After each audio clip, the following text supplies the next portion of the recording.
I always want like waiting room music, like a little elevator music when we come into the class, a little smooth jazz while everyone's trickling in. As long as it's a good pick. Some of that elevator music is awful.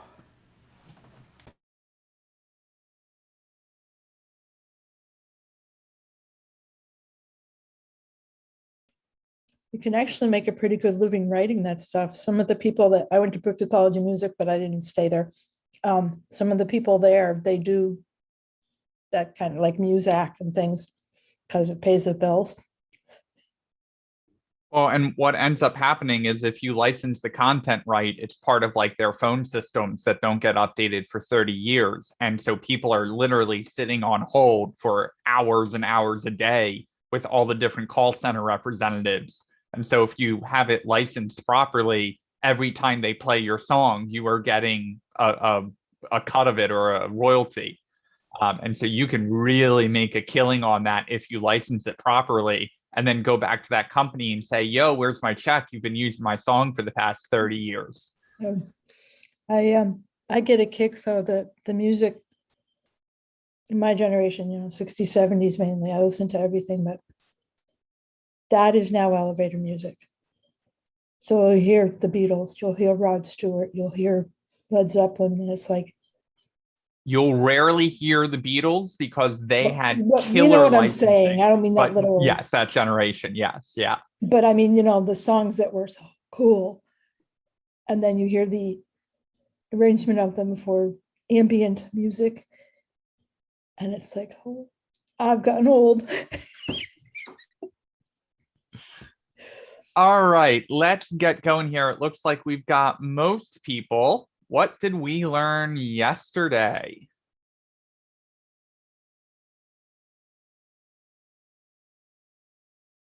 ERDs.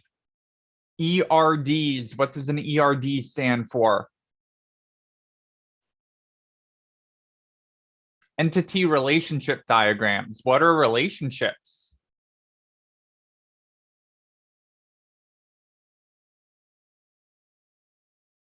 Relationships in the ERD represent links to tables. Yep, how we use primary keys and foreign keys to associate data together across tables. Okay, well, what's an entity?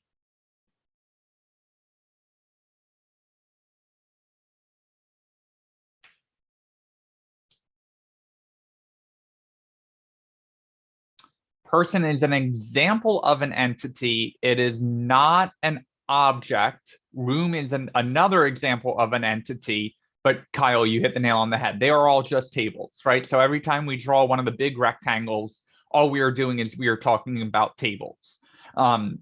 Carolyn shared something in the student resources diagram. Entity relationship diagrams are not exclusive to databases, right? Oftentimes they are used to document how a business works, how data flows across a business.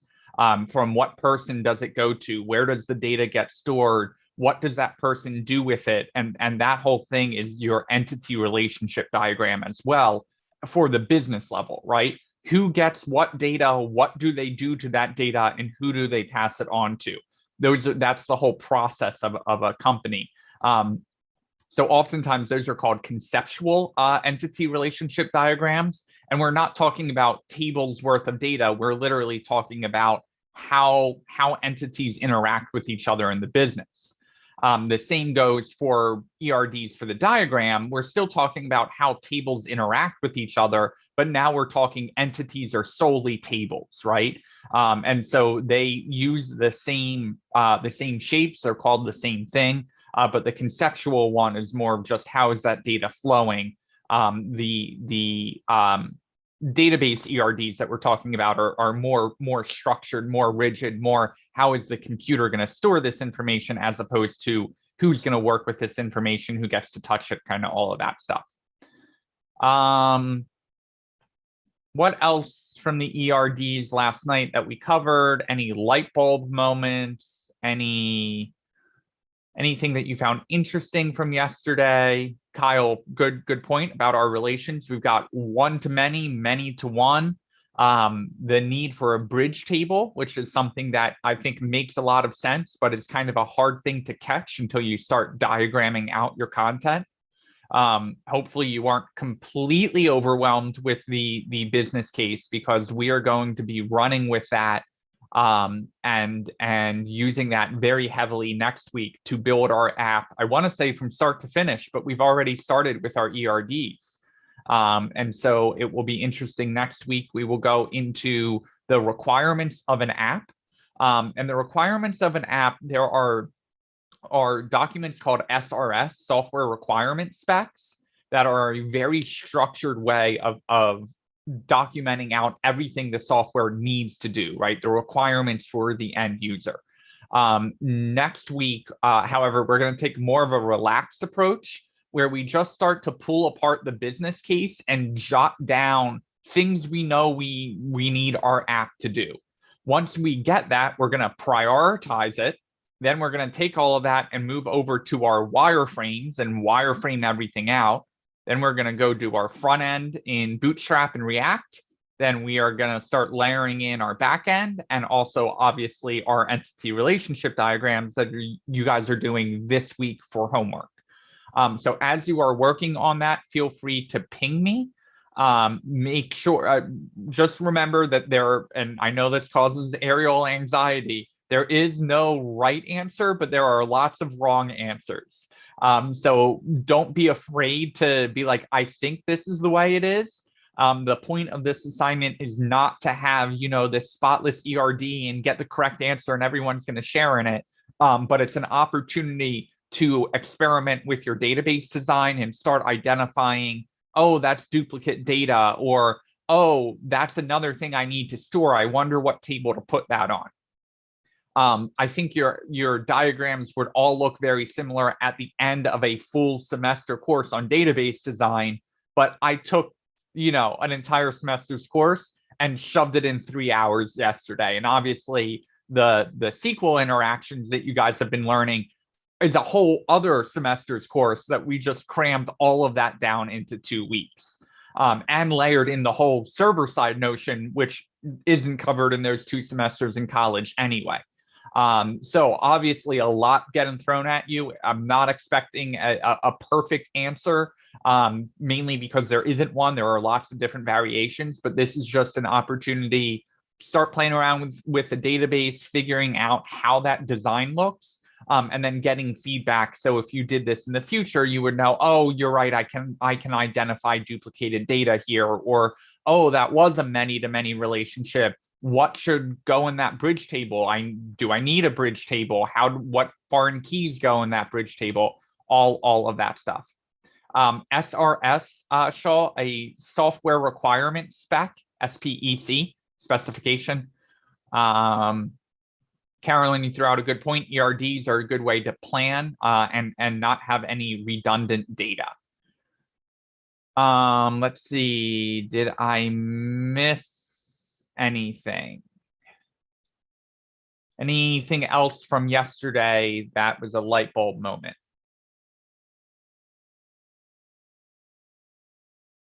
How are you guys feeling about the homework? Feeling like you've got a huge lift in front of you? Feeling like you've got no idea where to start? Or you think that if you wade into the water, you can get it done? Good. All right. I did have a message to be sent at 5:45 today, but we're ahead of schedule, so I'll send it now. Slack just added the ability to schedule message sends, and it's like, ooh, new feature. So I came up with our agenda for tonight. What we are going to do is I need to show you guys how to use SQL in the terminal. And the reason why that's important is your database servers in production land are almost never going to be running on your computer. They're always going to be running on a server. Well, there are a lot of times that something will break in production, or you need to fix something in the database that's causing your backend to break.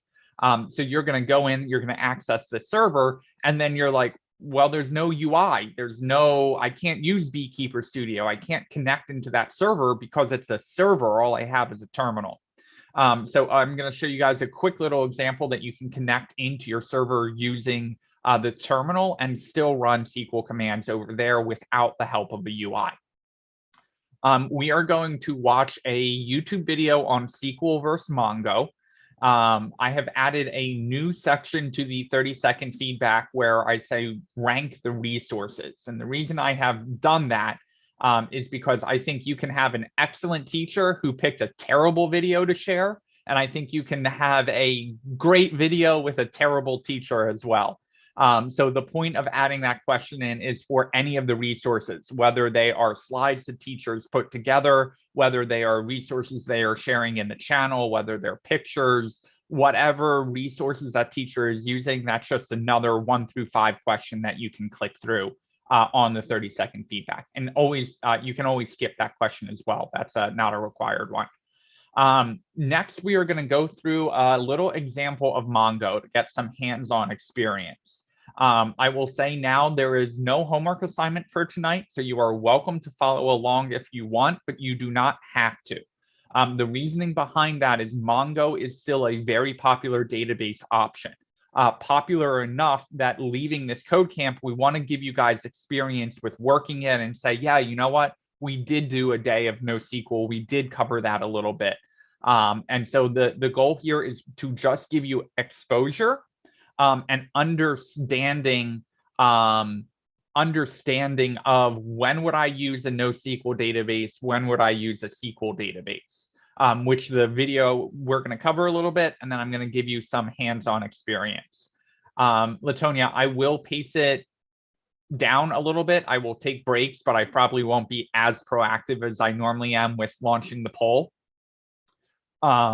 And I'm going to be doing everything kind of in one file. Databases are always a little tricky to get installed. I listed out all of the commands in that post that you would be running in your terminal. But with that said, I ran into 2 issues because I had Mongo installed in the past or had to debug and pull it apart. So if you run into issues with getting Mongo installed, don't think that it is just you. It is just always a pain to get a database installed, and we happen to all get very lucky with using Postgres.app and making that just click one button and have it up and running. So if you would like to follow along, you definitely can. And the code that we're going to be running on that is going to be very similar to using SQLize or using our direct SQL queries with PG.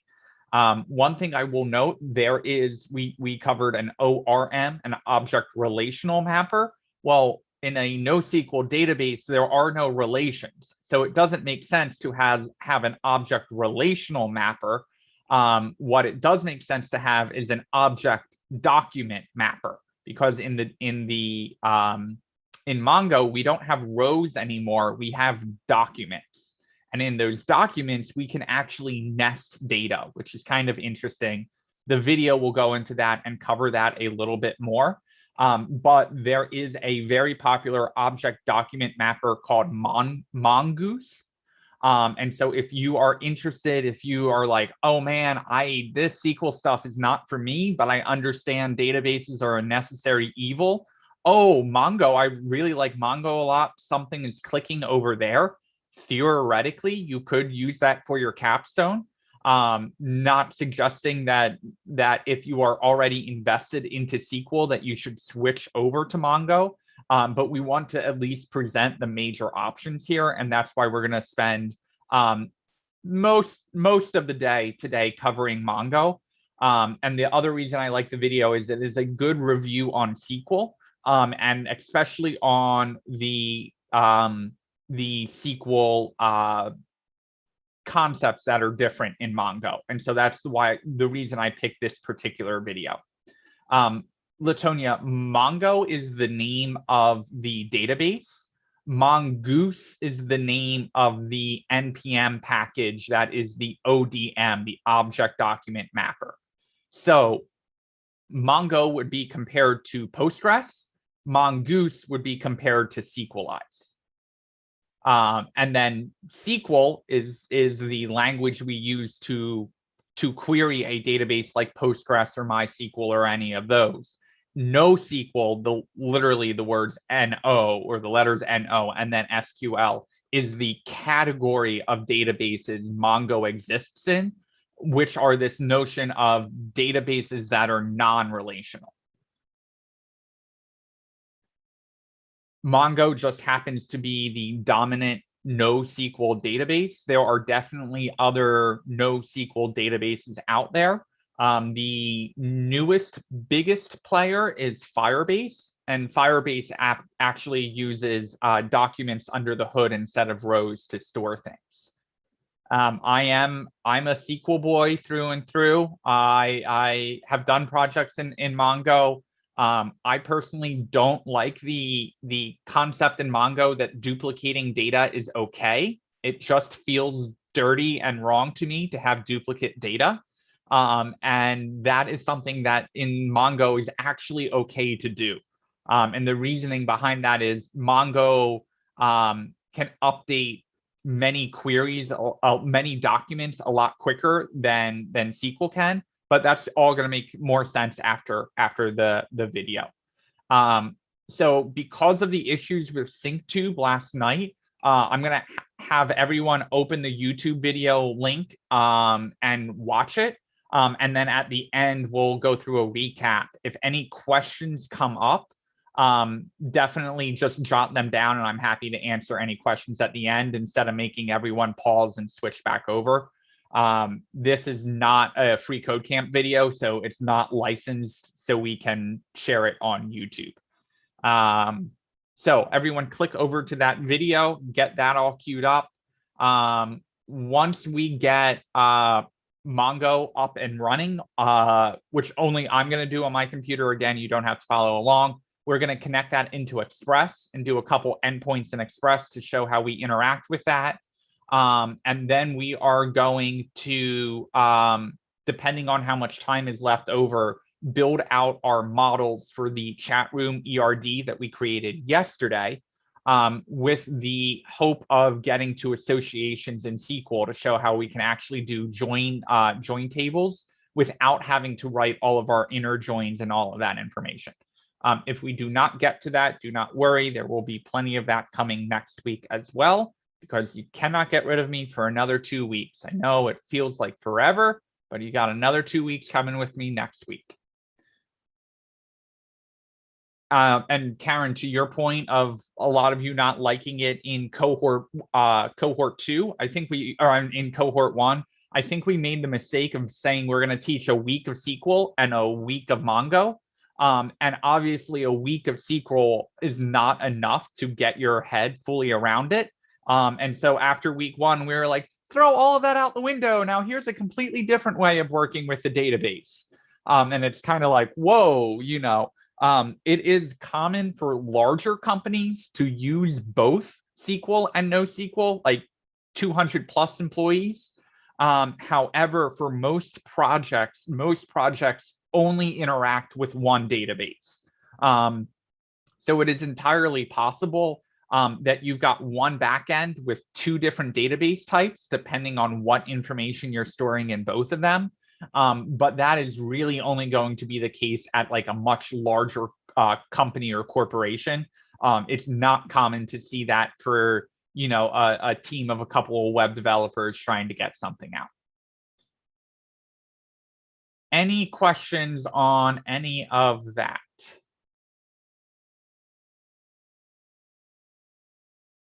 Okie doke. I'm going to mute and play the video, and then we will regroup back here as soon as everyone's watched the video.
Give me a thumbs up in Zoom when you make it to the end of the video.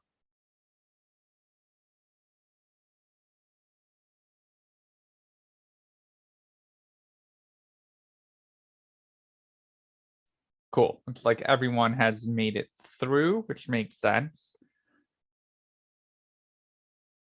What did you guys learn?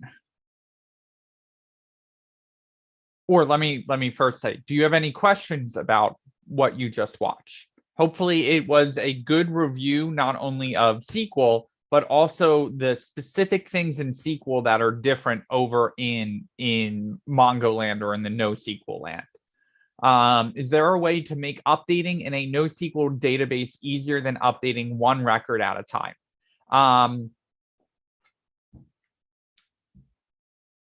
Not really. But because you can loop through the documents easily and make those changes, it isn't a huge problem to do your updates over in Mongo.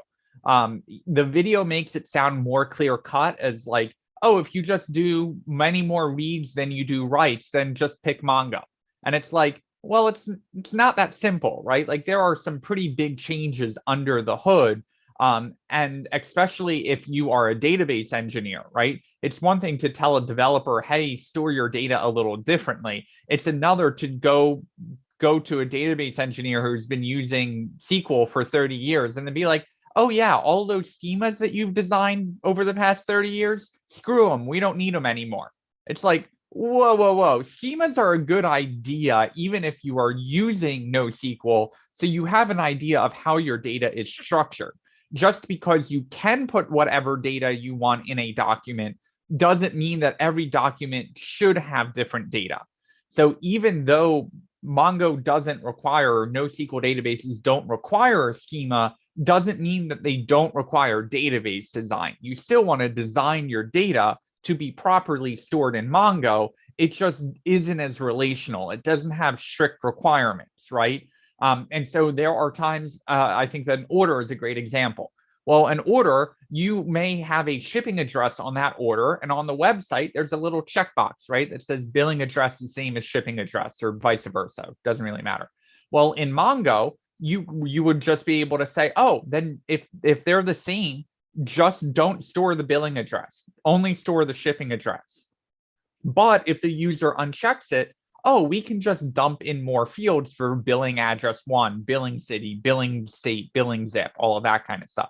In SQL, we wouldn't be able to do that, right? In SQL, we would have to have columns defined for shipping address and billing address, and then we would leave all of the billing address fields null if they were the same. The same goes for SQL for updating address. Think about placing an Amazon order, right? You place an order and it says, where do you want to ship it? And you pick your address. Well, what happens if you move in a year and go to update your address?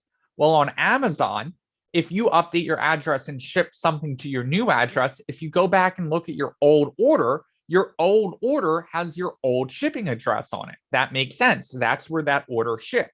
In that case, it would make more sense to go for a Mongo-like solution because the address is stored with each individual order.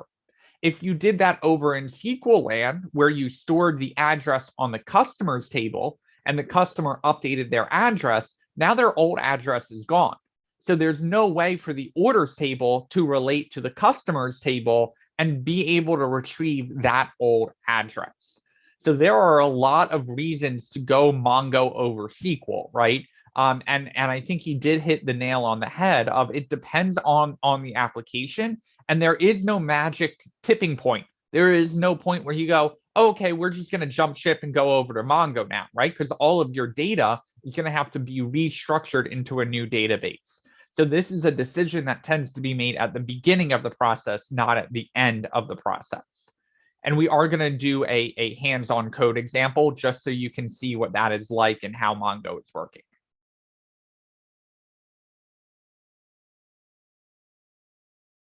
Latonia, there are definitely strong opinions in the field about pretty much any decision point that you have. Going all the way down to something as simple as tabs versus spaces, going up to JavaScript versus PHP, going from SQL to Mongo, going from Slack to Microsoft Teams.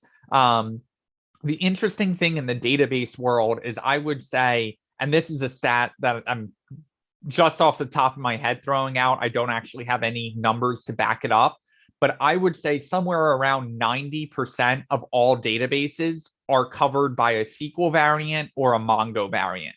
So there are very few databases outside of Excel. I'm not talking about like simple spreadsheets, but when you're talking about application databases, ones that can support data at a very large scale, the vast majority of them are going to fall into either SQL or NoSQL. So there are definitely outliers there. And there is probably one very large outlier that is going to consume 8 to 10% there.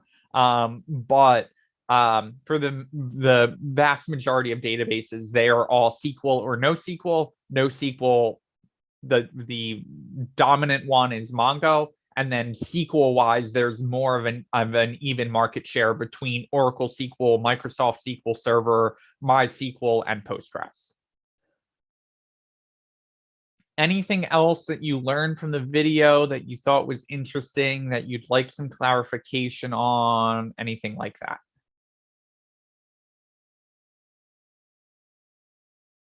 Karen had to watch a couple of videos from this guy, and she was just driven crazy by his accent. He says available, not available. And it was just like every time he said, this data is available. It's like, come on. This is a cultural thing. I did not like having his avatar or whatever it was down in the bottom of the screen. I don't really need to see who's talking to me necessarily, if they've introduced themselves or whatever. Just show me the freaking video. But it's like, you get that. It's just like, what's the content of it? The pacing. There were a few times where he sort of lost me, and I don't know what question to ask now, because I was like, what? But it's not a bad video, in my opinion. It's not as good as you. But yeah, you have to take all kinds of things, whatever.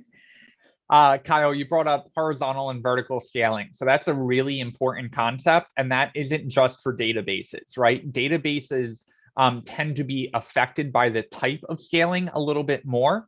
But you have to scale all kinds of things, including your backend server, right? Servers are kind of interesting, API servers, web servers, because it doesn't really matter which one of them answers your request, right? It doesn't matter if you've got 3 of the same servers running together and they're all running the same code. It doesn't matter if you ask API server 1 to add 2 numbers together or API server 2 to add 2 numbers together. You're always going to get the same result.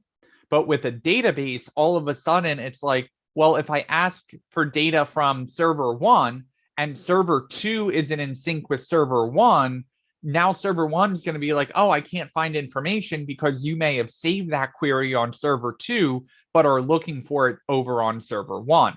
And that's when your horizontal scaling becomes a problem, right? Because horizontal scaling, you're adding multiple servers next to each other.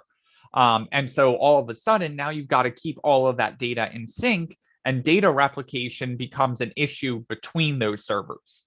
That's where Mongo really excels, because Mongo can scale horizontally well because everything is an independent document. It's not trying to keep track of a table, sometimes with millions of rows in it. It's able to just throw that document on different servers and keep track of where those independent documents are. And so he's totally right on the scaling of it. With that said, I think it's important to identify he's talking about tens of thousands of queries running a second. You are talking about, Amazon level, Google level scale here. We're not talking about, oh, our chat message app with 1,000 users is not going to be sending 10,000 messages a second, So when we're talking about the scale of this, we're not really worried about, a couple hundred users using your software at the same time. We're talking about tens of thousands, if not hundreds of thousands of users. And it's possible for a user to run a complex query that takes a second or two to load. It's possible that, one user is going to be running 5 or 6 queries at the same time because you've got to pull their order history and maybe the order numbers and the product information and, whatever it is. So it's not to say that there is a one-to-one relationship between number of queries and number of users. But it is important to recognize here that major companies are still using SQL. And there's a reason for that. There are things that Mongo does not do particularly well. And if you want to put it down into one sentence, it is that Mongo reads data faster and that MySQL updates data faster. So if you're doing multiple write queries, it does make sense to lean into MySQL a little, or any SQL variant a little bit more. But SQL has caught up in the past couple of years of trying to battle against not scaling well horizontally. And the other thing to keep in mind is that most of these servers are running in the cloud anyway, right? Where it's not like, oh, in order to scale vertically, I've got to open up the server and stick more hard drives in there or stick more RAM. It's not like that anymore, right? I can go into AWS or Google Cloud Platform or Azure and literally with a couple select drop downs, hit save, and all of a sudden my server has more RAM. Right? Or, all of a sudden my server has more hard drive space or whatever it is. And so there are definitely two sides to scaling.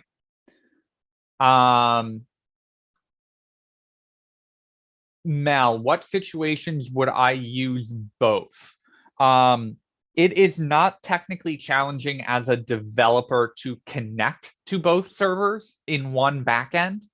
It is literally combining the code that we're going to go over tonight, which is like 40 lines of code, with the 40 lines of code we had from our SQLize example, and boom, all of a sudden you can connect to both. Where it becomes messy is when you need the results of one database in order to find the results in the other database. So when I came into Tuzag 6 years ago, it was right when Mongo was like the hot new thing and everyone was switching over to it. But the data they were literally using both databases. They were using Mongo and they were also using, I think, Postgres or MySQL, I can't remember. But the problem that we ran into is that they had one endpoint that needed to go to Postgres to figure out what data to ask for. And then it would take that and make another query to the Mongo database to get that information and then ultimately send it back to the user. So there are some times that architecture makes sense, not many in actual practice.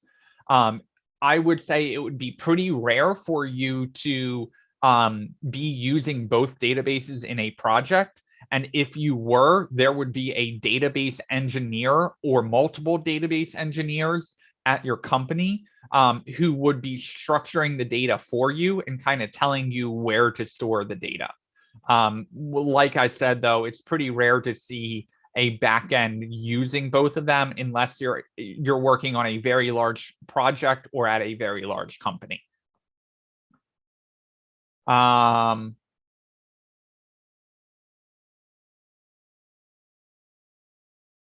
Latonia, to your question, yeah, pretty much it's SQL. SQL's main concept is you've got to have a schema. And when we say schema, we mean predefined models or a predefined table structure. With Mongo, it's you tell Mongo to store something and it doesn't care what collection you put it in, which is the equivalent of a table. Mongo is just going to store it for you. And so if you're looping over all the results that come back out of that collection, as documents, and documents are synonymous with rows, it's possible that your code hits a document where a field is completely missing and your backend goes, don't know what to do now, and just doesn't return the results or blows up at the endpoint or lots of different problems there. So just because Mongo will store anything you tell it to doesn't mean you shouldn't be thinking out where or what you're storing in Mongo. It just means that it is more flexible for something like that shipping address situation that we talked about, shipping address and billing address. When you are scaling vertically, you're just adding resources. I wouldn't quite call it capacity, but you're just adding resources to a server, whether that's a bigger CPU, whether that's more RAM, whether that's more hard drive space, whether that's more bandwidth so it can connect to the internet faster. Whether that's, there are a lot of subcategories in there, right? Like how quickly can it read and write to a hard drive? That all goes into vertical scaling, which is literally, think about it as you're pulling the database up, you're making the server bigger, and then horizontal scaling is adding more databases and keeping them all in sync together.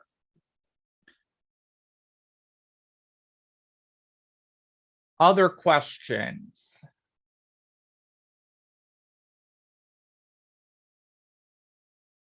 And again, scaling does not just apply to databases, it applies to any kind of server. And falls more into the DevOps category than it does into the full stack developer's job. But it is also possible that DevOps comes back to you and goes, are you kidding me? This endpoint's taken 10 seconds to run. We've got thousands of users running it. Optimize it, make it more efficient. And you've got to go back through your code and figure out, am I, running a for loop that I don't need to be running? Or is there a way to batch the queries so I'm running multiple queries all at once instead of running individual separate queries? Or am I asking for too much data back from the database as opposed to, just the specific data that I need? Carolyn, question. Yeah, so if you decide to go with NoSQL Mongo, there's no real constraints, but it would be wise to maybe act like there were. Correct. Like, yes. Create it like your SQL and you're telling it, do this stuff. But the thing is, you have the flexibility, and in some parts, maybe you cannot do the SQL. I mean, it doesn't have to be a free for all. Correct. Yeah. Right? And it's not a bad idea. Correct. Yeah, you still want to do your data planning.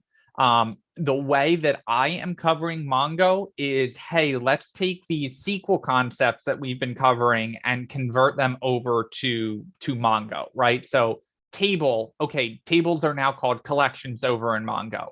Okay, rows that we had in SQL are now called documents, right? Oh, columns, those are the keys that are going into our documents. And oh, the value in that column and row, oh, that's going to be the value of the key in the document. So you're going to see that a little bit, and thinking about your database all as JSON is kind of the core of Mongo, which is a cool concept, right? Of like, if I could just keep everything in JSON, then that could be my whole database. And every time I want a different array, I'm going to just create a new collection and start working with that collection. So it's a definite cool way of thinking about the database. But just because I am translating from SQL to Mongo does not mean that there are Mongo specific concepts that don't exist in SQL, and there are SQL specific concepts that don't exist in Mongo, right? So relations or joins, that's a good example of the concept exists in both of we need to store some data that is related to this other data. But in Mongo, the answer is store that as a nested object or a nested array.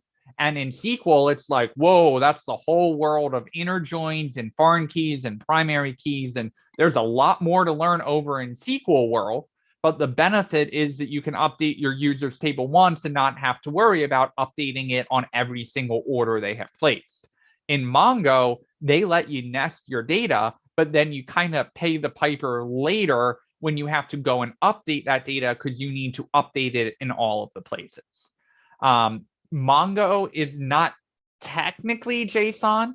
I believe they use something called BJSON under the hood. Do not ask me what the B stands for, but it is very similar to JSON structure. And unless you're working pretty intimately with Mongo, you're not going to see a ton of differences between the two of them. The thing that jumps out to me, I don't know why it's jumping out to me, but timestamp support in JSON is very lacking.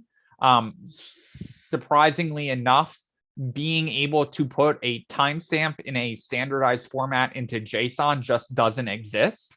But for Mongo, obviously timestamps in a database very important to say, you know, when was this created? When was it last updated? Sort by the time that all of these were created, all of that kind of stuff. I'm pretty sure Mongo uses bjson, which starts literally the letter B, JSON, which adds in support for timestamps, and I'm sure a couple other things as well. But if you aren't looking super closely, there would be no way to tell those two apart.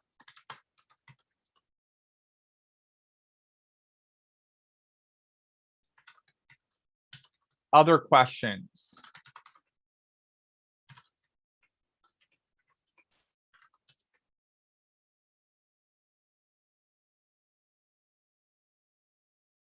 It does say that on the official Mongo website that they support that the documents are stored in JSON. So maybe I went too technical there.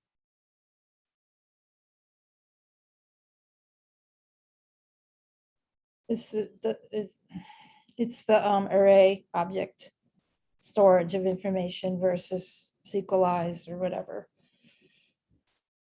Okay, they Right. do have BSON.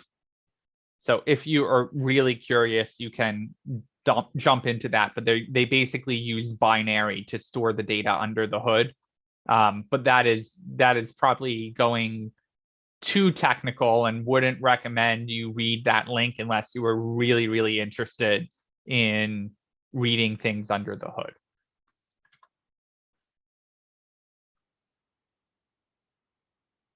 That is, I mean, I can confidently say I have no idea how binary data is stored compared to string data in a JSON format.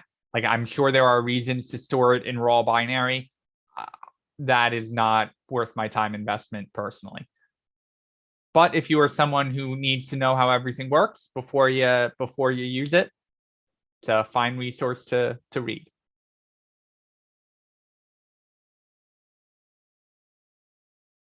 Carolyn, have no idea whether it's faster. I'm sure there are reasons to use it, but I'm not even going to pretend to know what they are. I'm sure it's faster, it's safer, it's easier for the computer to deal with than us, but couldn't really tell you. It's interesting though, because Mongo says, yeah, we use JSON. And then they're like, well, technically we don't use pure JSON, but for the most part, just think that we use JSON. Yes, computers speak binary. And I think that's what the article is hinting at. It's just that because we do the conversion at whatever point, the computer can handle the data better. All data up until this point has almost always been stored in binary, because that's what hard drives can store, right? Zeros or ones. And until we get to a quantum state where the value can be between 0 and 1, which is the whole thing of quantum computing. Yeah, exactly, Carolyn. It's like, in theory, I get that the value can be between 0 and 1. I have no idea how that's going to make computers 1,000 times faster. Not my job to figure that out. Let me know when it's actually a real thing, and I will go learn it.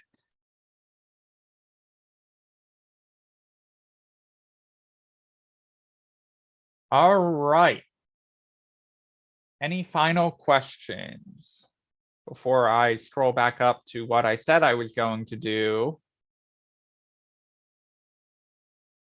Okay, so we're going to get Mongo installed on my computer.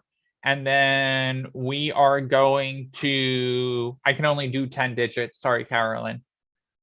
And then we are going to set up our Express server, which is going to be hopefully getting to be very familiar at this point. I've got 3 more Express servers planned for you. We're going to do the one tonight. We're going to get a Express server set up for our appliance use case. And then we're also going to dive into the back end for the e-commerce site as well. So 3 more server setups. Hopefully you're getting really comfortable with them. I'm going to show you some shortcuts tonight, which are inspired by the shortcuts Kyle was asking about, I think last night or 2 nights ago, with what's going on with that database, what's going on with that second set of parentheses. I'm going to take all the shortcuts to, not all the shortcuts. I'm going to take all the shortcuts that I usually take when I'm coding, in when we do our requires and trying to speed that up as quickly as possible.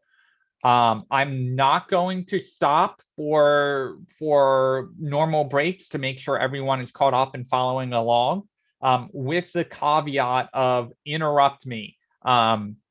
Send messages in chat, come off mute, raise your hand, whatever it is. If you guys have questions, definitely interrupt me. And I will go a little bit slower on the server setup part, because I think that's something that you guys should be comfortable doing at this point. Let me clear out my terminal. I actually need to switch monitors. So hey Max, we only need our terminal. We don't need VS Code. It sounded like we don't need Postgres or Beekeeper. We do not need Postgres or Beekeeper. We will be in VS Code. Okay, thank you. And I'm going to be working in my normal terminal, but you could run all of these commands in the VS Code terminal as well. That shouldn't be a problem. Okay, let me share my screen.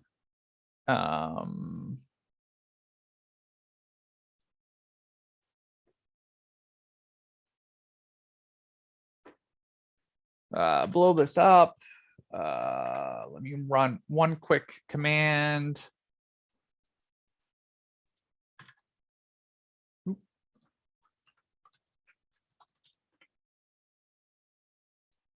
Okay, so in theory, it should be 3 quick commands to install Mongo and get it working. Who remembers what command we use to install developer applications at the Mac level? npm install. npm is for Node, not specifically for the Mac. What? Oh, there you guys are.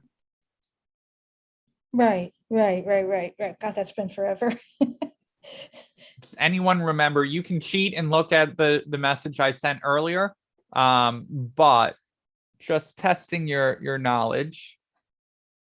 Latonia, you got it. And Shaw, we are using Brew. Brew is short for Homebrew. And it is the way we install things kind of at the Mac level or our operating system level. npm is definitely the package manager that we use for Node. But when we want to install like a terminal tool or some kind of developer tool, it's actually how we installed Git, right? Git, up until the most recent operating systems, was pre-installed on every Mac, but Apple is now trying to move away from that and saying, hey, if you're a developer, it should be up to you to install Git and manage what version it is. We don't want to pre-supply you things because that could cause headaches down the road. Carolyn, question. Yeah, thanks. If we're using VS Code, do we need to be in any particular folder or file structure or anything to do this? Nope, because Mongo is installed kind of globally on your computer, Okay. you don't need to be in a certain directory, but good question. So I just open it up and then probably pull terminal from the top menu, right? Correct, yep. Oh, great, thank you. Or you can right click and open an integrated terminal because the folder doesn't matter anyway. Okay, thank you. Yep. Okay, so first thing we are going to do before we run anything in Brew, we are going to run Brew update.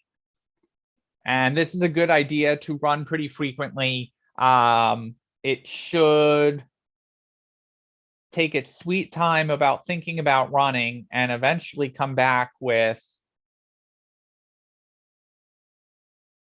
some updated information as well. So the next thing we are going to do is we are going to run a command that says brew tap,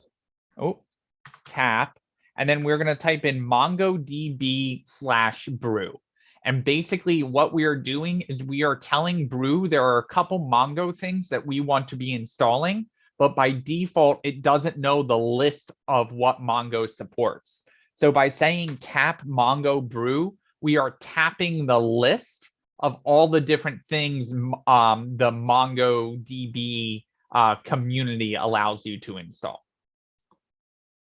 I didn't get any results because I probably have tapped this already. If you get a message that shows up, that's completely fine. Then we are going to run brew install MongoDB community. And while that is working, there are several different licenses of Mongo. MongoDB, the database itself, is open sourced. There is also a company called Mongo, which is a commercial company that makes money off the open source version of Mongo.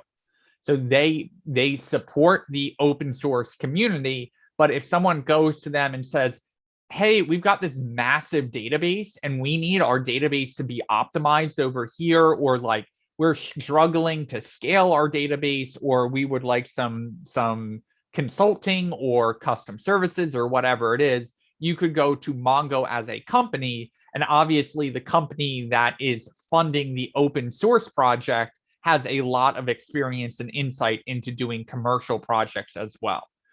So that's actually a really common structure in the open source community, is that one company will heavily sponsor a project, an open source repo or project, and then offer consulting services on the side if you would like to bring in an expert on that. So you should get something here that's telling you how to launch the command. Hey, Matt, before you go forward, yep. I'm sorry, you told us to interrupt. I feel really bad doing it. No, I did. Go ahead.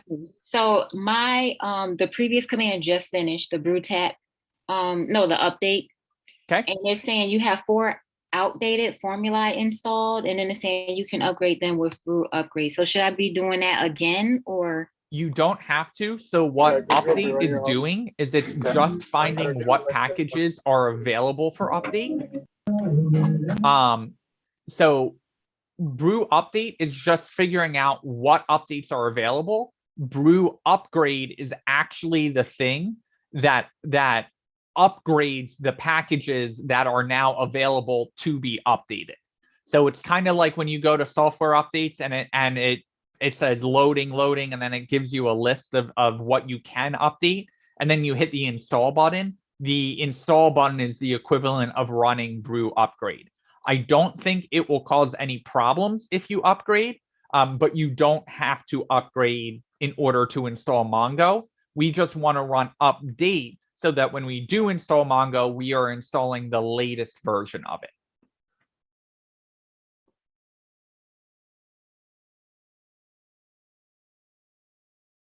Okay, so what I am going to do is I'm going to run this final command in here, brew services start MongoDB community. When we are using the community edition, we're basically using the open sourced version of Mongo. So I'm going to start that up, and it's going to take its time. Mine says that it's already started, so I am good to go. I do want to call out there is another command instead of start. Instead of start, you can also run the stop command, and that should stop the Mongo server as well. Jahil, you keep on unmuting yourself.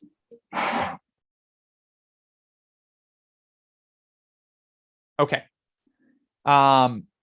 So we've got our brew services start. Brew services start, and then we're just telling it what it wants to start up. If you get a command that's saying already started, you're good to go. So this should be all we need to do. This is the equivalent of opening up postgres.app and hitting the start button over there, right? We're just getting the server up and running in the background. Okay. The commands are over in CIC student C2.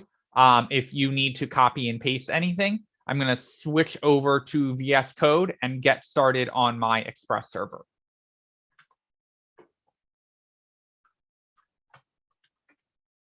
And we are only a couple minutes away from a break. So if you're getting errors in your terminal, which I'm not surprised if you are getting, I'm happy to help you through them on the break. But again, not imperative that you get Mongo running on your own computers. There's no homework assignment for this. This is more just understanding the concepts than it is, being able to do it on your own, which is very rare for me to actually say. So you're welcome for a homework night off. Okay, I am going to jump into my code folder and make it to module 8, week 2, day 3. Can you believe it? You guys have almost made it out of the database module. I couldn't believe that I made it this far and went, oh my God, I actually covered all the concepts that I was supposed to cover. All right, I am going to create a new file called server.js. I'm gonna right click and pop that open in my integrated terminal. I am going to run commands that I hope are getting ingrained in your brain. My computer is running like molasses tonight, and I do not know what I did to anger it. All right. npm init-y. Oh. -y. And then I am going to npm install --save. And I'm going to pull in our old favorites of Express, cores, and body parser. And then instead of Sequelize or PG, we are going to install MongoDB. Okay, packages have been added. So I should be able to get going on my Express code. So I'm going to say const server, and I told you I was going to show you a couple tricks up my sleeve. Kyle, you beat me to it. We are going to use our parentheses at the end to just pull in Express and dump it in there. The rest of the terminal commands, Brielle, are in this CIC student C2 channel. When I went over the agenda, I dumped in a couple of the commands to get those steps done. I did add in npm init. So everything you need should be in there. If you can't find them or there was another command that's missing, let me know. Okay, so we pull in our server, but we are not going to stop being hacky there. We are going to use our, I shouldn't say hacky. We're going to use our server.use, and we're going to grab body parser and tell it that we need JSON from it. And we are going to server.use our require cores and tell it to use the default cores configuration. So we're just condensing a couple lines down there, nothing too different. Where it is going to get a little different is we are going to pull in our Mongo client and require MongoDB and grab our Mongo client from it. And then we are going to say our const URL. And our URL, you will notice, is going to look very similar to our Postgres URL, except it's using, obviously, MongoDB in the front of it. I'm connecting to localhost. And we talked about ports and saying I've never seen ports over 4 digits, out of the thousands. I lied. Mongo runs on 27017, so 27,000. Don't ask me why. The creators of Mongo picked it, and so it shall be. Okay. So I also need to set this up in advance. I'm going to tell it what database name I'm connecting to. And I am just going to pick messages 3 because we have a 1 and 2 over in SQL land. So I'm just rolling with 3. The database name will not conflict, right? Because we are switching from Postgres to Mongo, it's not like Mongo knows there's a messages 1 or 2. This is just more to show the evolution of our database. It isn't showing, it's not to have conflict or avoid conflict.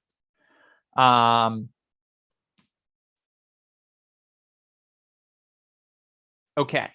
So I've got my database name all set up. Now we just need to pull it all together. So this Mongo client is just waiting for us to use it, as is our URL and our database name. So we've got to kind of pull it all together and say our actual database client, the thing connecting in, is going to come from a new Mongo client, the thing that we imported, and it is going to take our URL for us. I have not done anything with the database itself. We're just connecting into Mongo, the database server. We haven't set the specific server. Okay, just like Postgres or any database for that matter, we now need to connect and tell it, hey, actually reach out, make that connection. And it is going to return back to us a function that has an error object. So we're going to say, if there is an error, console.error the error.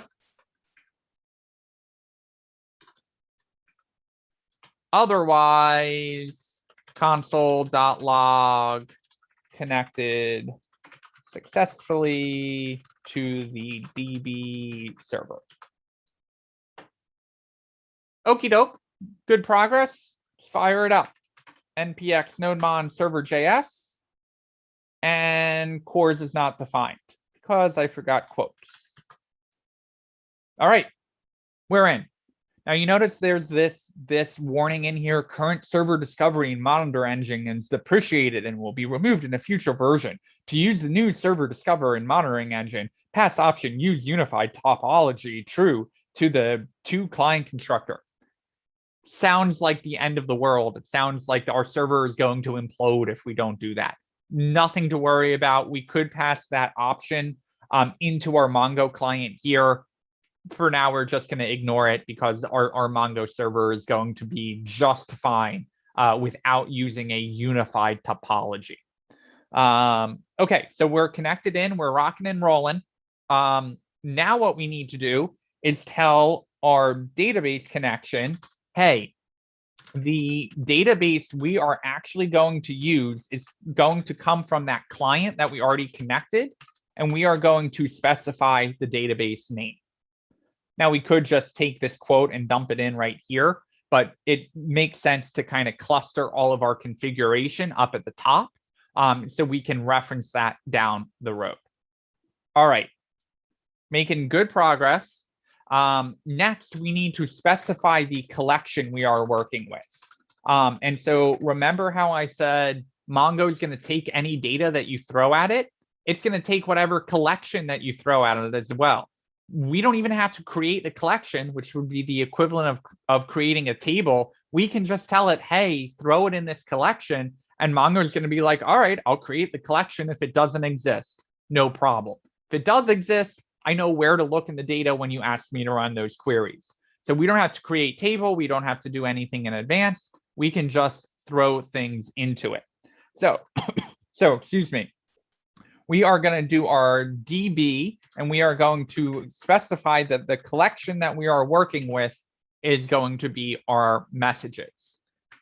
All right. Fine and dandy. How are we going to create a message? Well, we're going back to Express, right? Mongo still requires a backend server, still requires an API to be the intermediary between our front end and our database itself. So we are going to server.post to our messages. Our server.post always takes our rec and our res. Okay, how are we going to add to the database? We are going to say, hey, go to our messages collection. Would have worked without the S, but you know, this is a collection of multiple messages, so we should use the S on it. And we are going to use a command that says insert. Well, when we use our insert command, it's going to spite me.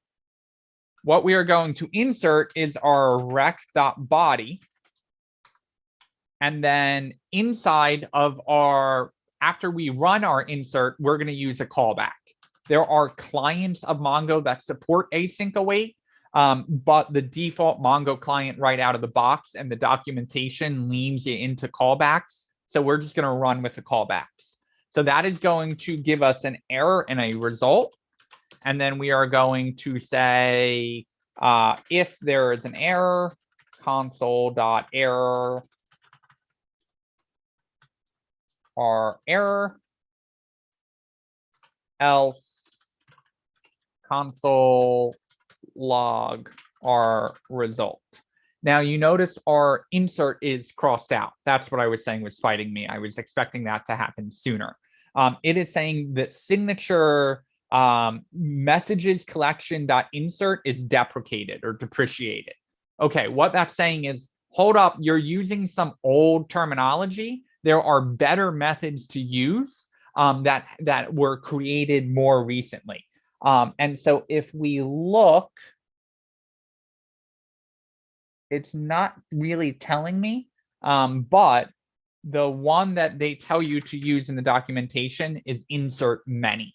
And what they basically did is they added a lot of different kinds of inserts that you could do. So they're saying insert is a little vague. We want to know what kind of insert you're going to run, and insert many is the default one to run, or the one you would want to run probably the most frequently. All right. It's a ton of code. What step did we skip?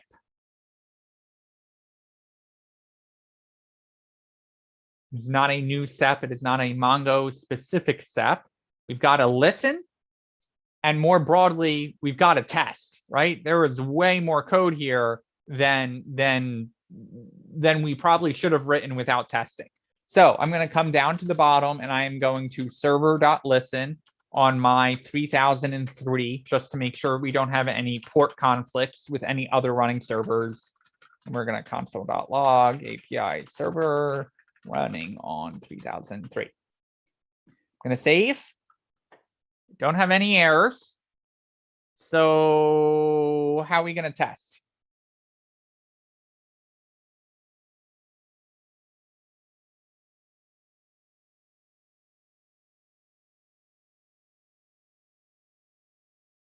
We're not going to test in the browser because we are posting the data. Where we are going to test is Postman. And what we need to test is adding the data. So seriously, I don't know what I did to anger my entire computer, but it is like crawling tonight. Okay. I am going to do a post request. I'm going to do a post request to localhost 3003. And I'm going to post to my messages.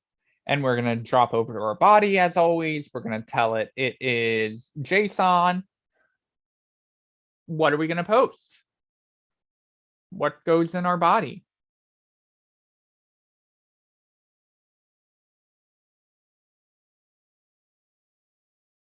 A message. What's our message look like? Content and name. Why, Ariel? Why content and name?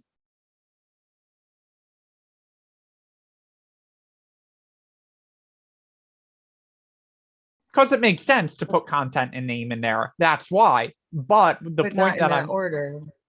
the point that I'm driving home is we're dumping in our rec.body. We could literally put anything that we wanted in there, and Mongo would be like, oh, if you'd like us to store that, then sure, we can store that for you. No problem. And so before, we always had to make sure all of our data was matching, right? Make sure that we've got the right table columns in our database. Make sure the models match the column names. Make sure that when we did our insert, that our insert matched the model. And then when we did our rec.body, made sure that the rec.body matched up with the columns. That's a lot of matching, but SQL was only expecting certain data. So through that entire chain, we had to make sure all of that lined up. Mongo over here is like, whatever you got at me, tell me what collection to throw it in, and I will create a document for you that looks like that. As long as you're sending me valid JSON, I'll create anything that you throw at me.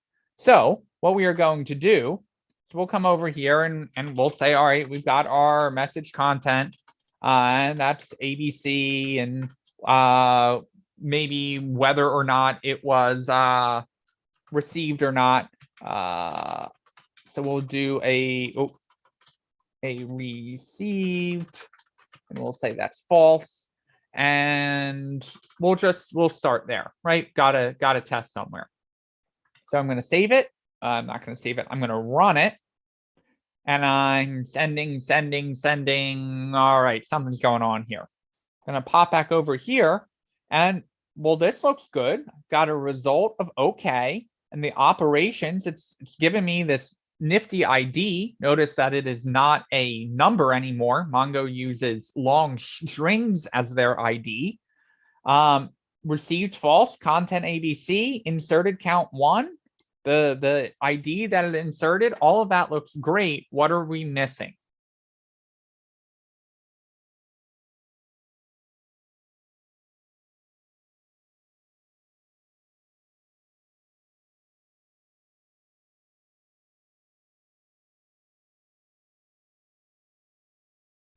A timestamp, yep, and we could add a timestamp in, but that is not the problem is that Postman is still sending a request.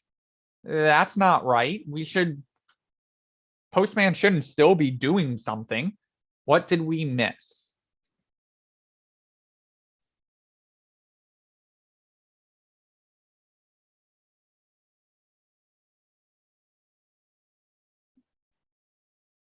By PM, I don't know what you mean by that, Latonia. No, I was thinking Postgres, that we didn't set up to use Postgres like we did before, but we're not using Postgres, so just ignore that. Sorry. Gotcha, no problem. There are two things we have to. Kyle, you're most on the point there. We have to res.send. We've got a res.send in our here. If we have an error, we should send something like error.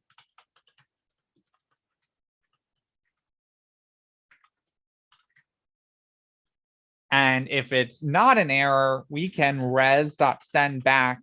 And if you look at our actual result that logged out, we can send back this ops. And in the ops, we can send back the whole message that got created, which is a very common practice to send back the newly created ID, or at least an object that has the ID in it. So the result we are going to send back is our result dot whoa, where did speech recognition come from? Results.ops, and we're going to send back the first thing that got created there. Can I just ask what shortcut you do to undo when it puts the whole big word in there rather than Command Z. Command what? Command Z. Z. Oh, okay. Thanks. Yeah, that drives me crazy that VS Code does that. And I'm like, I didn't hit tab to autocomplete. So why are you dropping things in for me? Still have not figured out why it does that.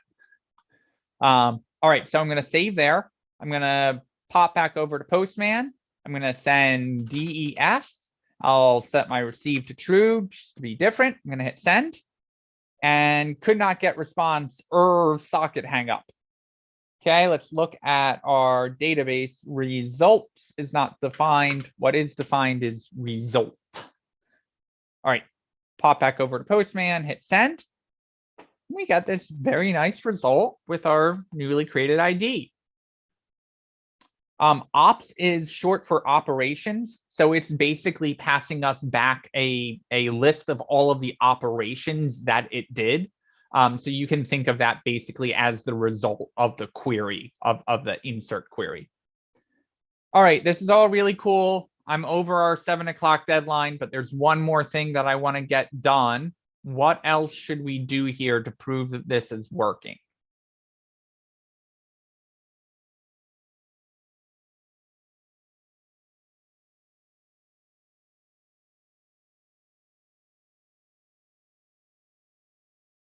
Our get request, you got it. So we should be able to get all of our messages back, right? We haven't proved that this is a true database. We haven't proved that when we restart the server, everything doesn't get wiped out.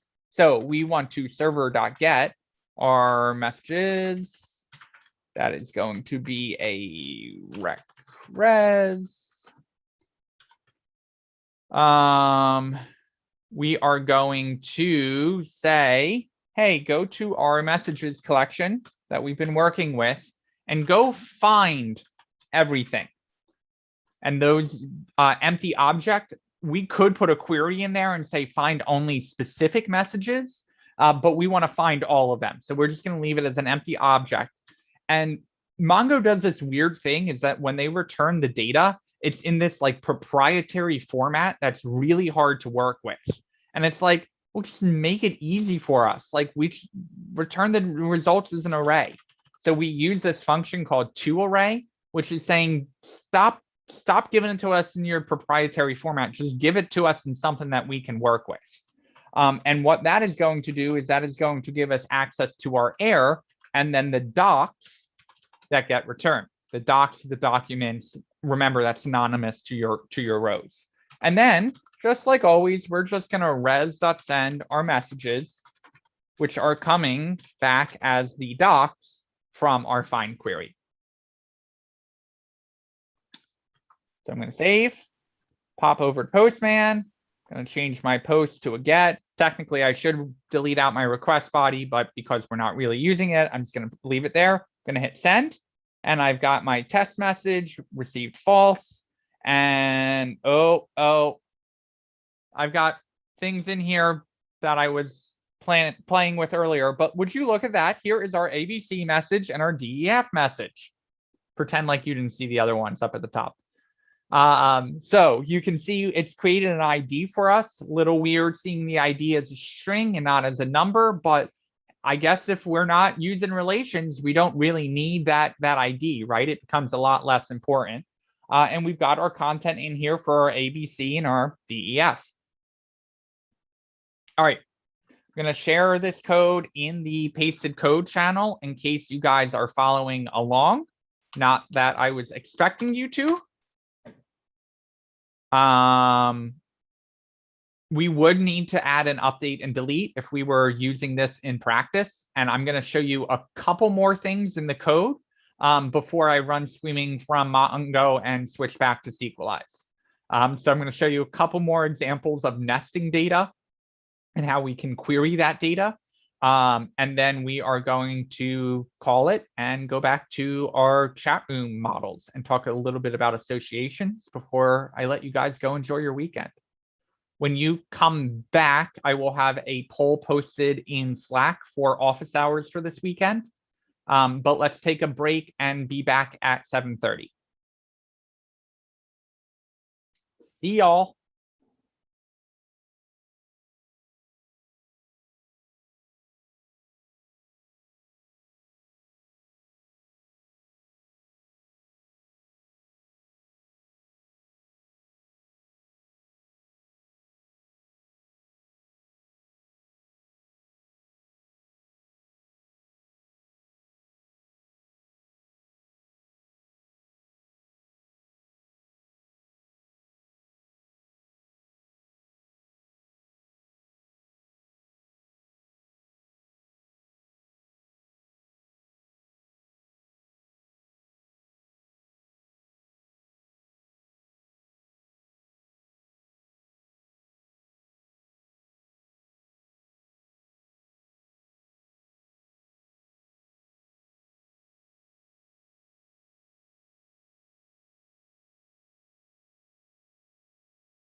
Hey, Max, this is can I ask a question?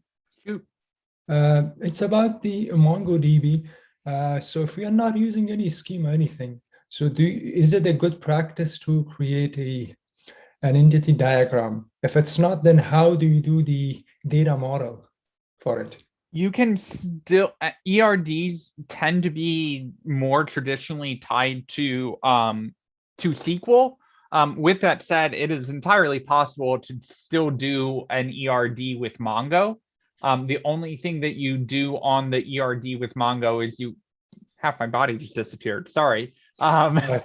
The ERD that you do with Mongo, you just support nested data, right? So this notion of, oh, I can put an object inside of an object. So it kind of looks like a table inside of a table on the ERD.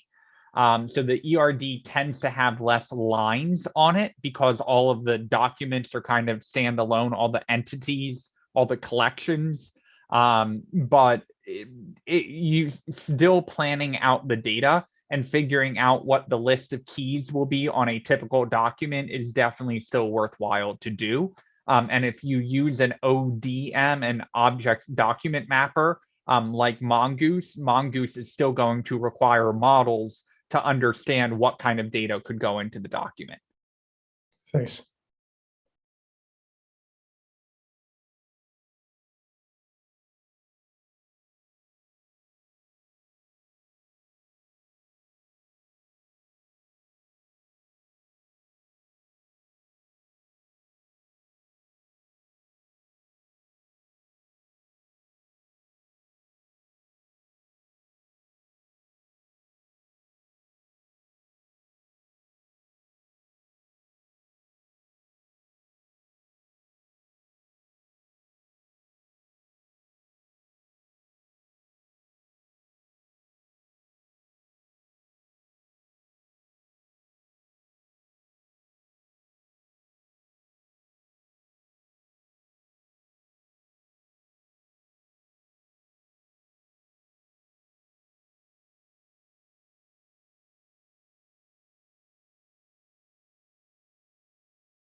All right, 7:31.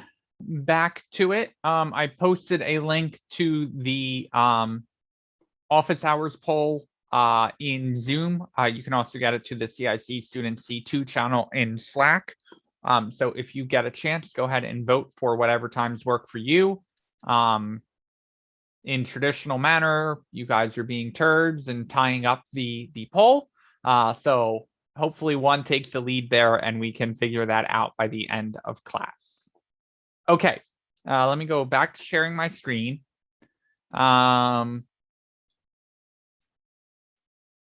a couple things I want to add to this, no particular order. But one thing that we didn't do on the SQL code is we didn't close the connection to the database. So you notice we call .connect in here. Well, we never actually tell it to disconnect. So every time our node server reboots, our Mongo server is like, where'd you go? What happened? Like, you restarted on me. Now you're a whole new server. I'm losing control. I'm losing track of who's connected. And so over time, those connections will close out automatically. But it's a good idea to tell Express, hey, when you are ending, go ahead and also tell Mongo that you are no longer connected or that you would like to disconnect. And so the way we do that is we do an on event with something called SIGTERM, SIGTERM. And that is saying the signal is terminated. It goes all the way back to the days of Linux level programming. And essentially, whenever a CPU process ended, it would say, hey, the signal is now terminated. So we can kind of hook into that. So what we're going to do is we're going to say process. Now you say, Max, where is process coming from? We didn't require it. We didn't import it. Where's that coming from? That is kind of like require. It is a word that is built into Node because whenever Node is running, it is running as a process. So you know how we get access to like window.alert in the browser when we run JavaScript, or document dot whatever. Process is kind of something similar, where process is just this thing that Node gives us for free out of the box. And we are going to say on a SIG, and you see VS Code helping me out here. There are all different kinds of SIG commands, but the one we are targeting is the SIG term. And it's like, all right, what would you like to do on the SIG term? I'm going to console.log server terminated. And then I will also say, hey, go to that client and close it out for us. So I'm going to hit save on that. And you see we connected successfully to this database server. But when I hit Control C, it's going to make a little liar out of me and not actually print that out.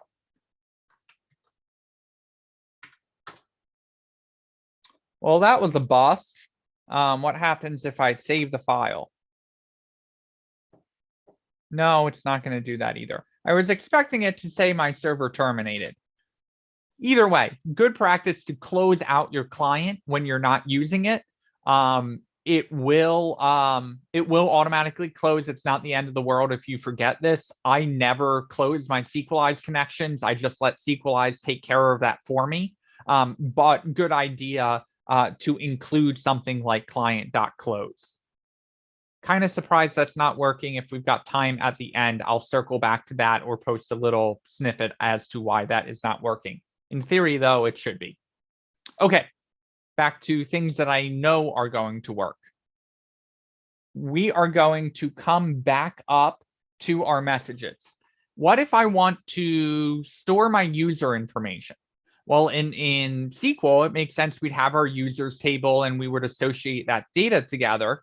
But in Mongo, we can actually do something like this, where we can add in a user and store multiple pieces of information about the user in a nested object, like their first name or their last name or a username.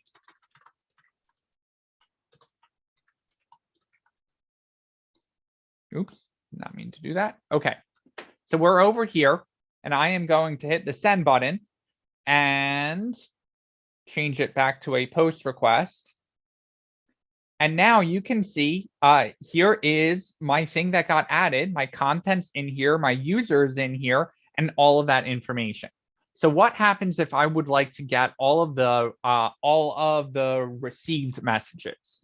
Well, I can easily modify my query. I'm going to copy this whole endpoint, and I'm going to say received messages, and I am going to find every message where received is true. So I can save that. I can pop back over to Postman. I'm going to duplicate this tab. I'm going to say received messages. Clear out my body there. Change it to my GET request, hit send. And now I get everything where received is true, including that most recent message that I created. Okay, well, what if I would like to get all the messages sent by me? I could copy this and say messages by user, and I will take a username as the route param. Now in here, instead of looking in received true, I'm going to look into the user object and look for the username, where the username is equal to my rec.params.username. So I'm going to come back to Postman. I'm going to create another message by Testy Nick Testerson. The username of Bodie Mick Boatface.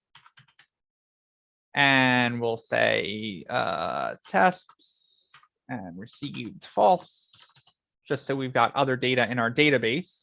now when I go back to our get, I can do a request on messages by user with a username of vmax and hit send.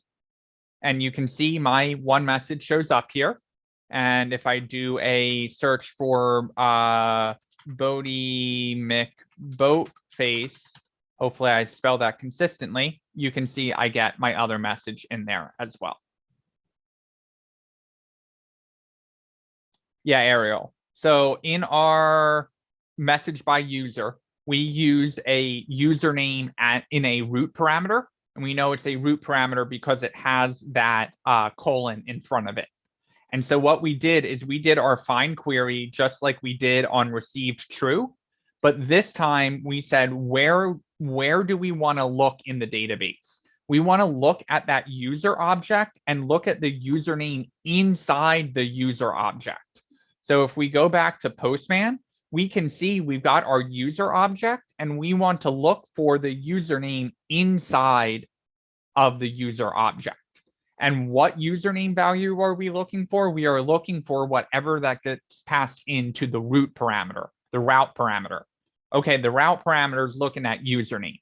And so basically what we are able to do is specify whatever username we want in the route. And that is going to use Mongo to look inside the user object, to look inside the username to match up that information. And if we take this all out and go back to our messages, we can see that Mongo is not only supporting messages without a user, but it is flexible enough that we can also throw user information into it as well.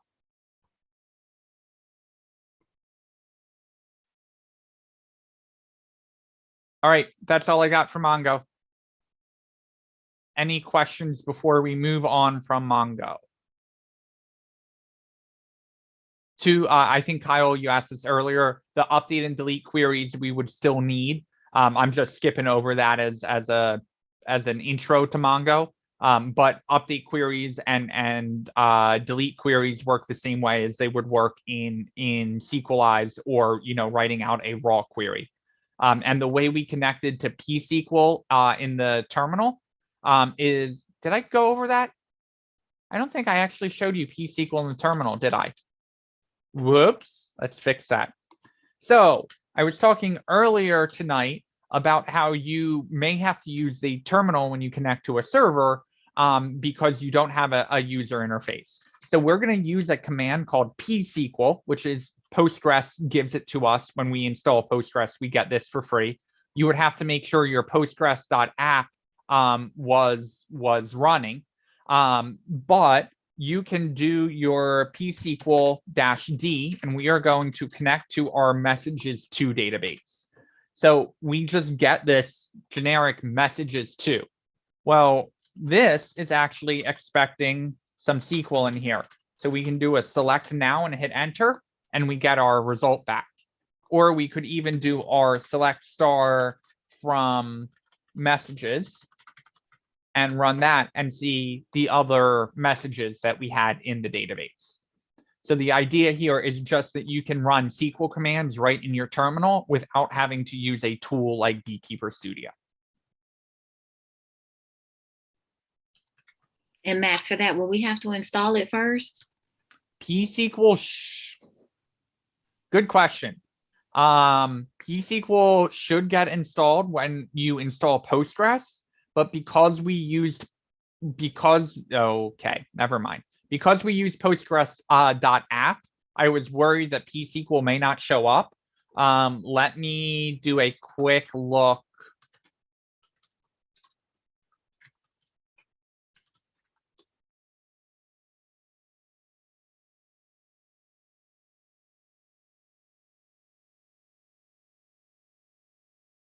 You can run this brew command to get pSQL installed. I can find the pasted code channel.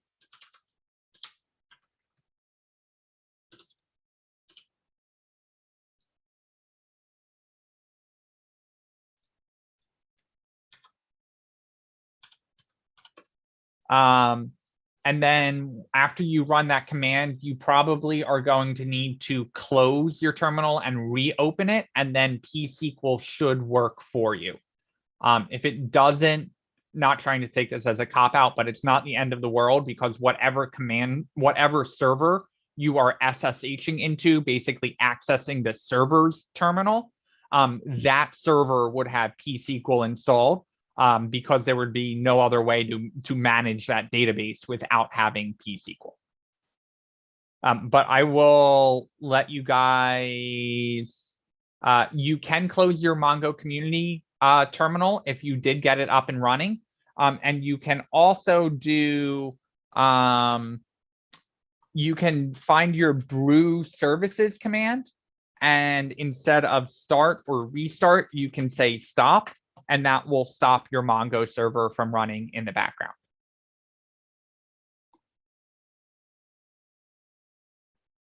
I'm going to give everyone a minute just in case someone is...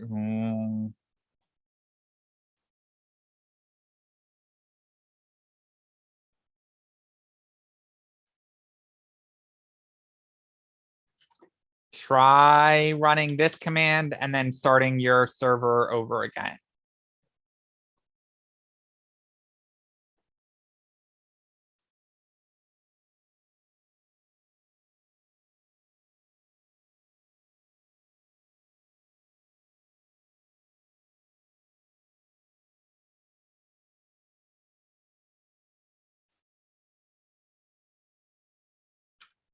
Try it without the AIL at the end.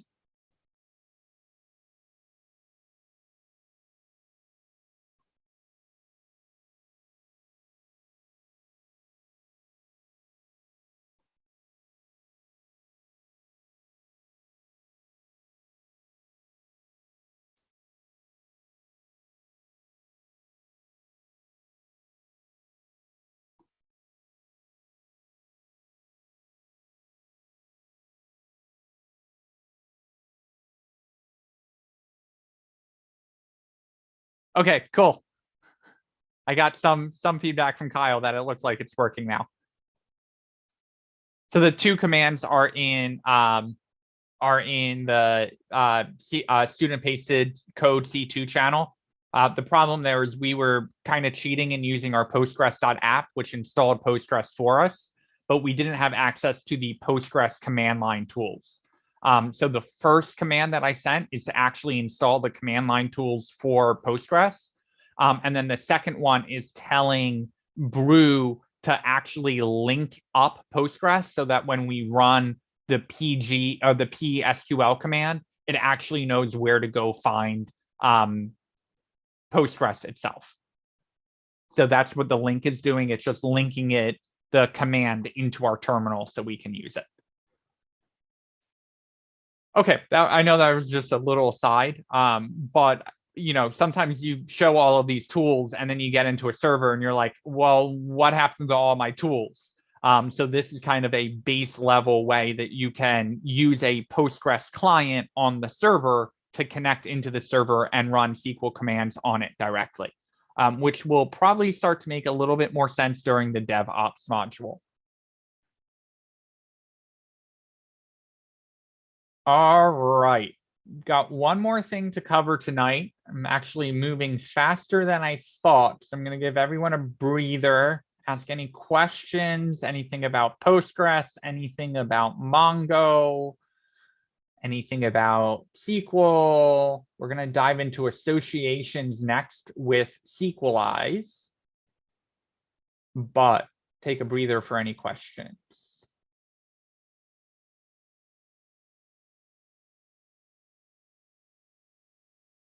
Okie doke. I am going to borrow some code we have actually already written.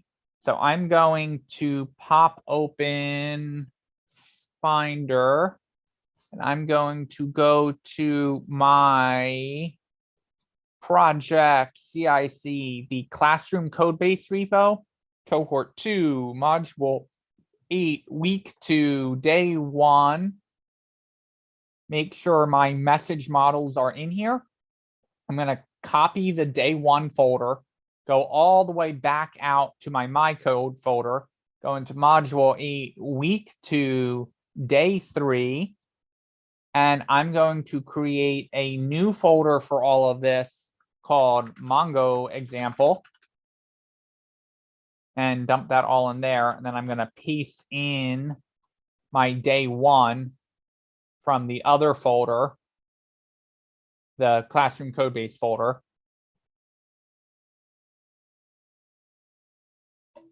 And rename this to Sequelize. Maybe Sequelize chat, so it's more specific.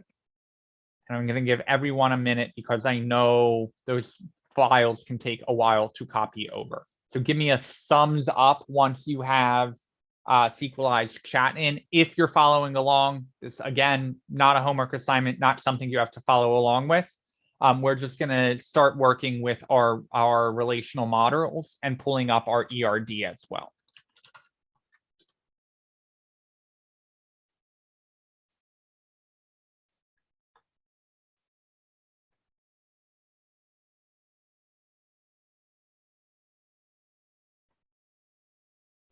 Hey, Max, I'm just double checking. You took everything that was already in day 3 and put into a new folder, the Sequelize chat folder?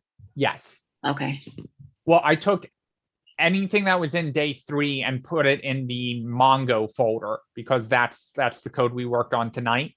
Oh, And then I pasted the day 1 folder from the classroom repo into day 3 in my code.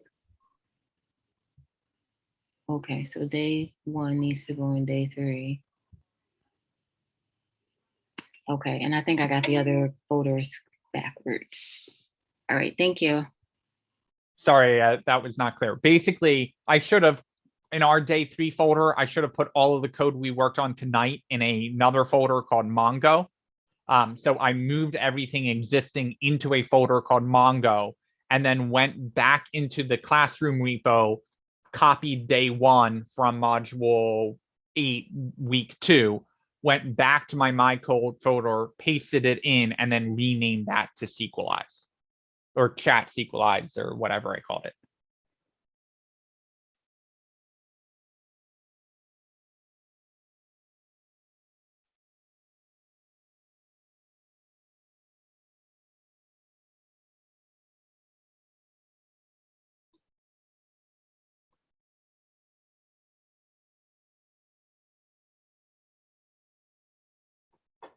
And I'm going to take my Sequelize chat application or my Sequelize chat folder, and I'm going to drop it right on the VS Code logo in the doc.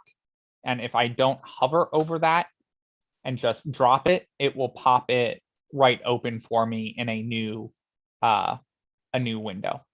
So I'm just going to close out of that, clean that up a little bit, pop this open in an integrated terminal, run my npx nodemon server.js, and hopefully everything will fire up that way. Okay.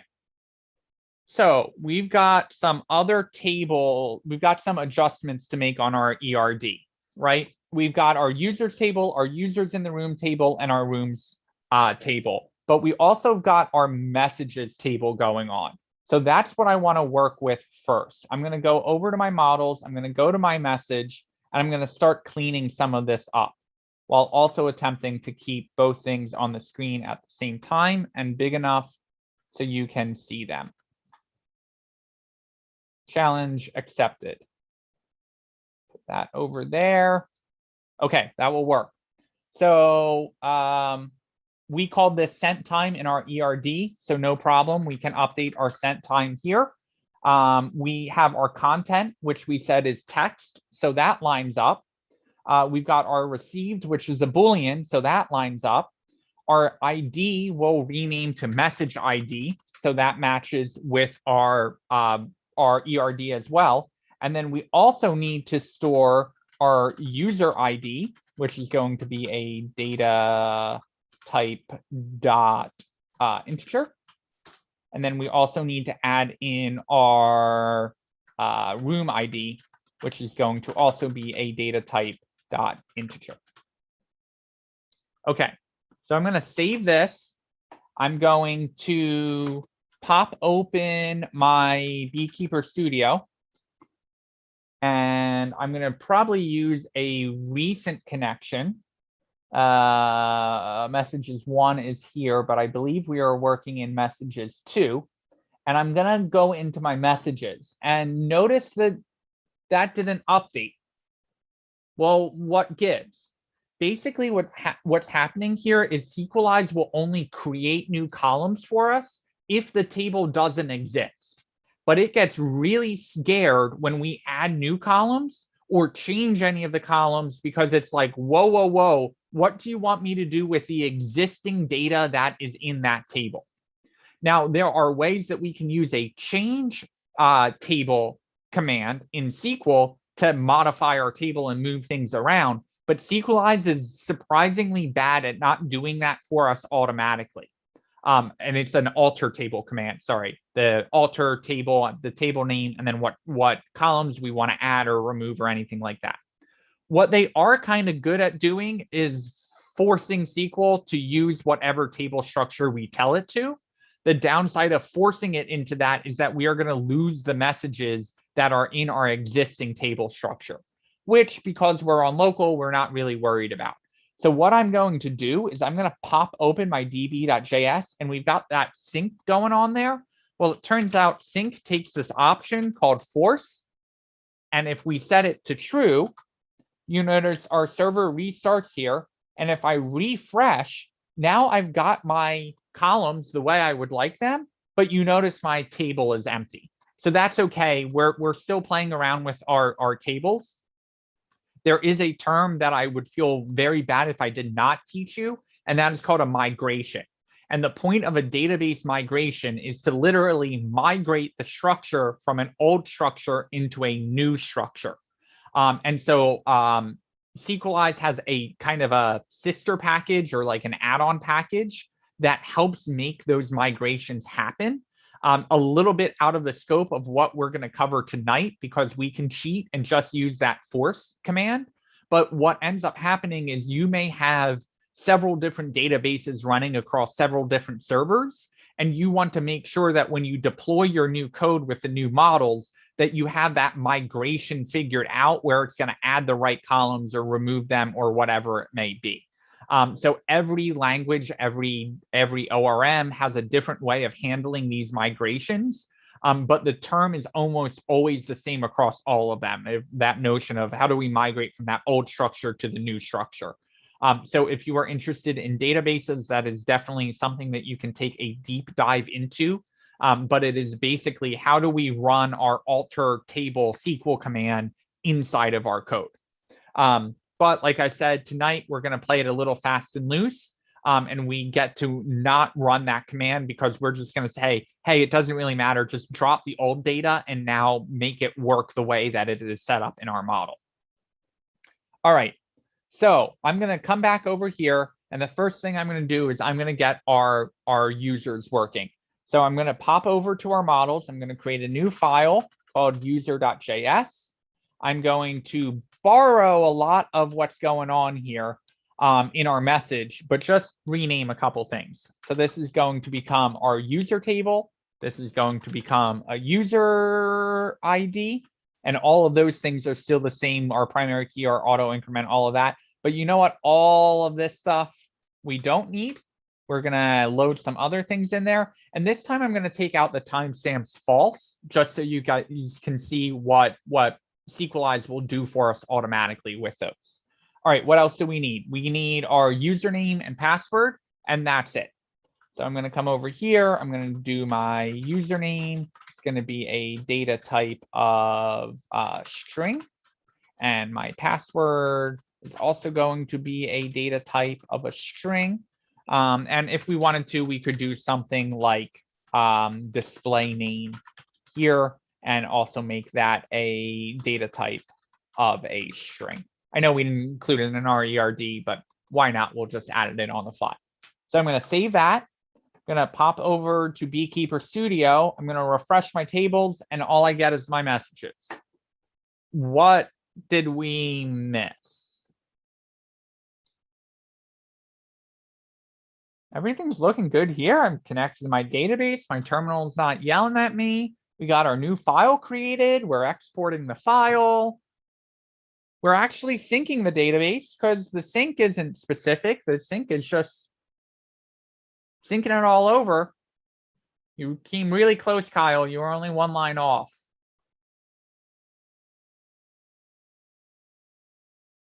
We have to import it. We exported it out of the file, but we didn't tell our database like, hey, heads up, there's another model that we would like you to use. So we are going to require our user and pass in the database. I'm going to save that. Server reboots. I come over to Beekeeper Studio. I refresh. Bing, bang, boom. We've got our user table with all of our columns. And you notice it created this created at and updated at for us. That's because we didn't set timestamps to false. So sometimes that's a really nice feature. And when we create a new user, you're going to be able to see what goes in there. Okay. That's all cool. Let's keep, let's see. We need our rooms and our users in the room. Let's create our rooms table, and then we can always come back to the users in the room if we have time. I want to get our rooms table created so we can get this line association working and this line association working as well. So I'm going to rinse and repeat. I'm going to create my room.js. I'm going to steal all of this from the user, dump it into my room, rename this to room, rename this to room ID. And I believe the only other thing that we need in here is our name. And because we left timestamps to false, I'm sorry, because timestamps is still true, it's using the default, it's automatically going to create our created at and updated at for us. So the only thing we need in here is our name data type string. Come over to Beekeeper Studio. We're going to refresh. Forgot to import it. So I'm going to come back over here. I'm going to require my /room. I'm going to pass it my database. Going to refresh here. And now we've got our rooms with our room ID and our name, our created at, and our updated. Okay. We've got no data in here, though. So before I go too far, I'm going to take off my forced true, because as soon as I start putting data in there, I don't want my database to automatically wipe out. So I'm going to take that out, and I am just going to go in and create in my server.js a server.get playground, because I want to be able to like load up some data and be able to execute this code just once without worrying about it running every time I reboot the server, right? This is just so we can play around, see how Sequelize is working, send data back and forth. Obviously, we could use any of these techniques in any of our endpoints, but just for the example of we're throwing things your way tonight just for you to experience them, we're going to throw that in an endpoint so we can just hit send in Postman and control when this code is running. So in my playground, let's get started with creating a room. So we're going to say const, we're just going to do our requires up here. We've got to pull in both our user and our room, and our user and our room. Okay, so I'm going to create my first user. I'm going to say await my user.create, and my user takes a username, password, and display name. So in my server, I'm going to say my username is going to be Max. My password is going to be super secret, camel case, because we are in JavaScript after all. And then my display name will be my full name. Okay, and in addition to that, I'm going to create a room, and my room takes just a name, and everything else is automatically generated for us. So I'm going to pop back over to my server.js, and I am just going to say the name of the room is going to be Cool Kids Only. And even though this is just a little playground environment, we still need to res.send for every endpoint.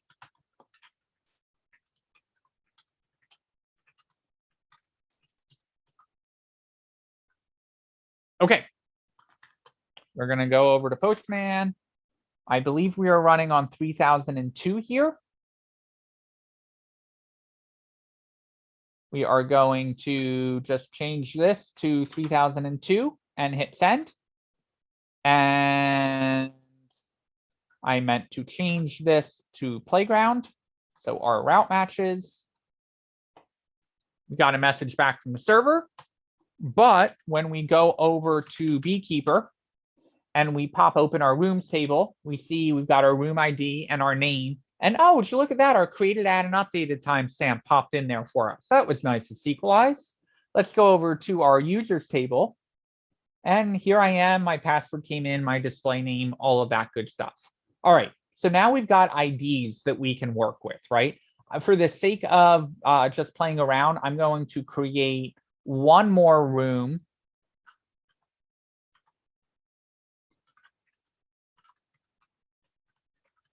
Called the rest of the kids. I don't know where my ideas are coming from for this data, so don't ask. We're gonna hit send on that. And if we go to Beekeeper Studio and hit search on our query for our rooms. Oh, did I not? Forgot to hit save. Beekeeper search.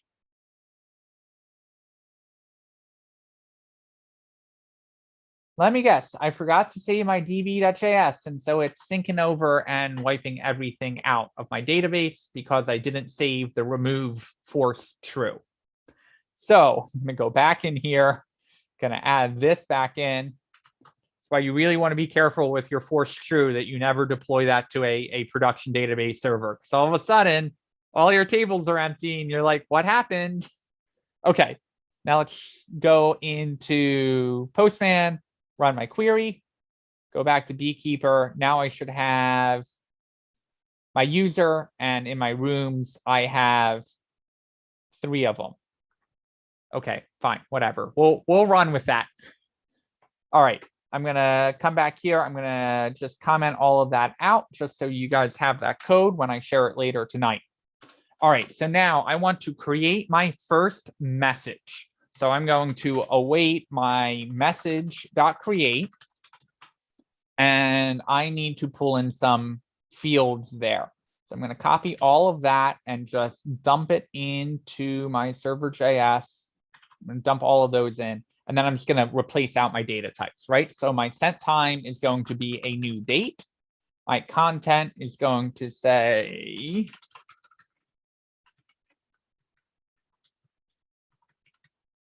my received will be false. Oh. My user ID, now we need to go to the database and look, and my user ID is 1. So I'm going to use that. So I'm going to say my user ID is 1, and then my room ID is, we're going to make that room ID 2 just to make it not confusing. So I'm going to save. I'm going to go over to Postman. I'm going to hit send to run my request. And then when I go back to Beekeeper and pop open my messages, I can see my content, my received, and my room ID. Okay, all of that's great. Let's prove that it's a relational database. So I'm going to come over here and comment all of this out. And I'm going to say const message db is equal to await message dot find 1 where the let's just say the content is equal to what I know I just created. And then we can res.send out my message DB. Just to play around with it. Okay, well, I can run that query and out comes my message. But what if I would like to know what user sent that message? So I could come in here and I could say const user DB is equal to await user dot find one, where the user ID was equal to the message DB dot user ID. Okay, and I'm going to also send back my user DB. And I can hit send on that, and out comes my message. And it knows based off of user ID 1 that my user DB, user ID 1 comes back, and there's my username. Okay. Something else going on here though. When I go to my db.js, I'm gonna just comment out my logging because I want to see what's actually running under the hood. So I'm gonna enter that down a little bit. I'm gonna hit the send button, and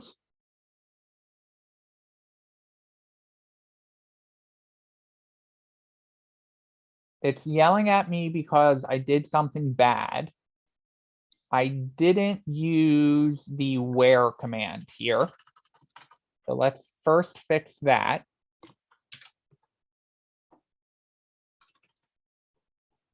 Now I'm gonna rerun that query.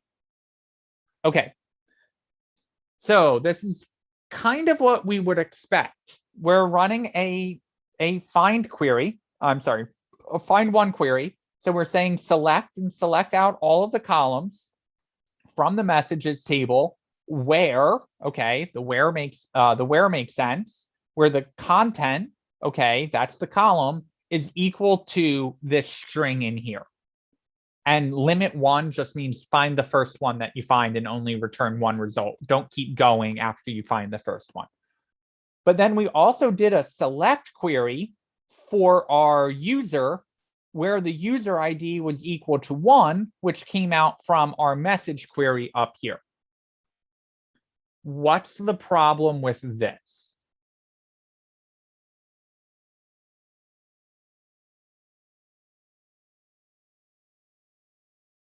I shouldn't say problem because it's clearly working. It's achieving the goal we want it to. But there's a better way of doing it. Not thinking about sequelize, we're kind of already using the ID, right? We're pulling out the user ID from the messages table, and we're passing it into the ID in the users table. So we are using the ID in the messages table to then go find our ID in the users table. You're on the right track. In SQL, how would we write this in one command?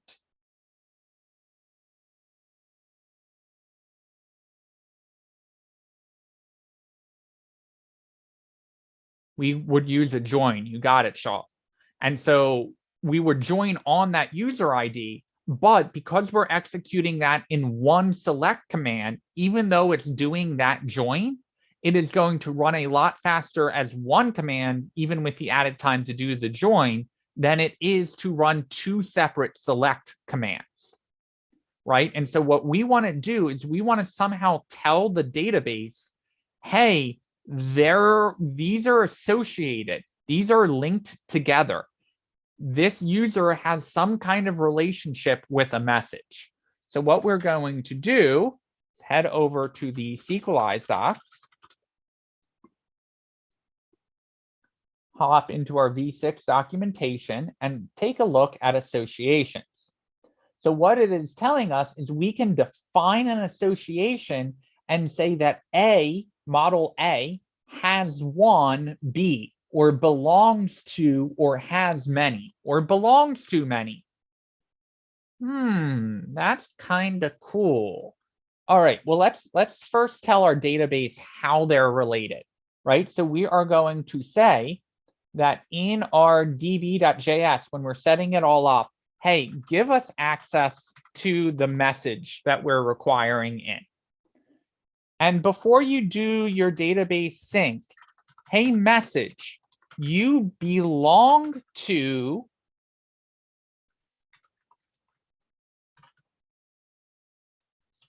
our user.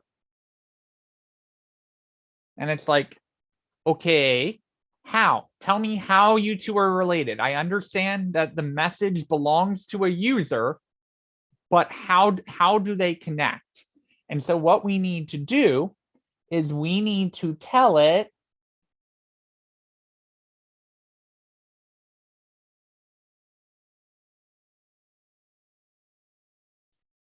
that the foreign key that is linking those two together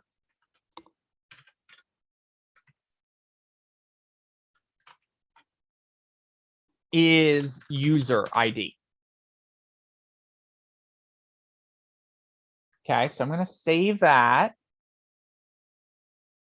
Belongs to. Okay, ran a bunch of SQL, always does when our database spins back up.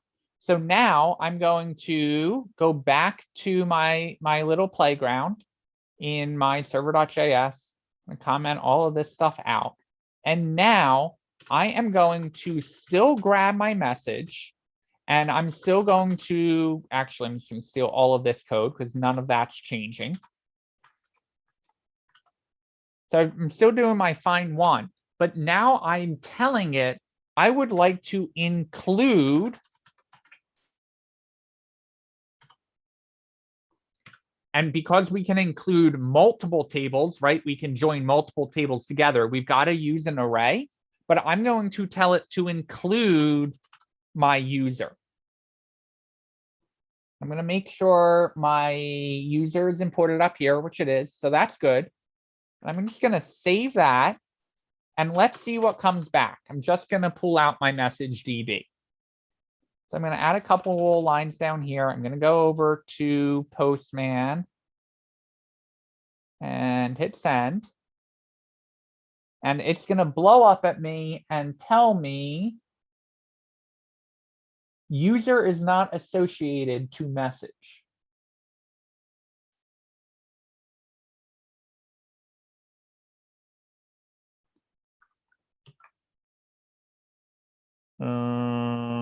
Let me try my fourth here and save that. And then up here, because I was smart enough to save the creation commands, we're just going to create these things again. I'm going to go back to Postman and try again.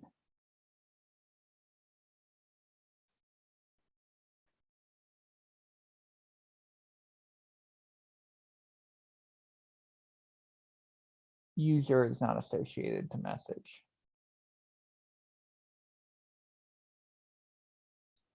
Talk quietly amongst yourselves for a couple minutes. I'll be right back.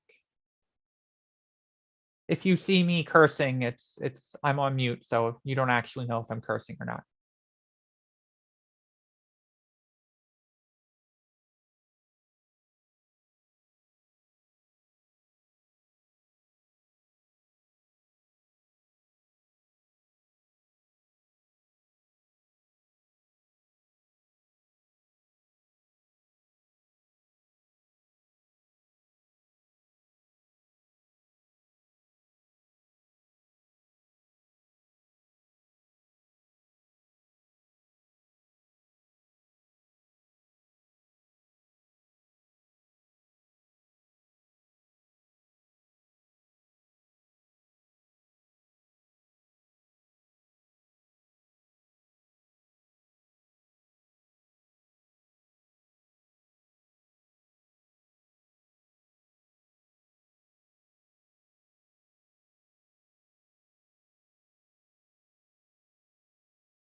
Okay, let's talk through how we fix this.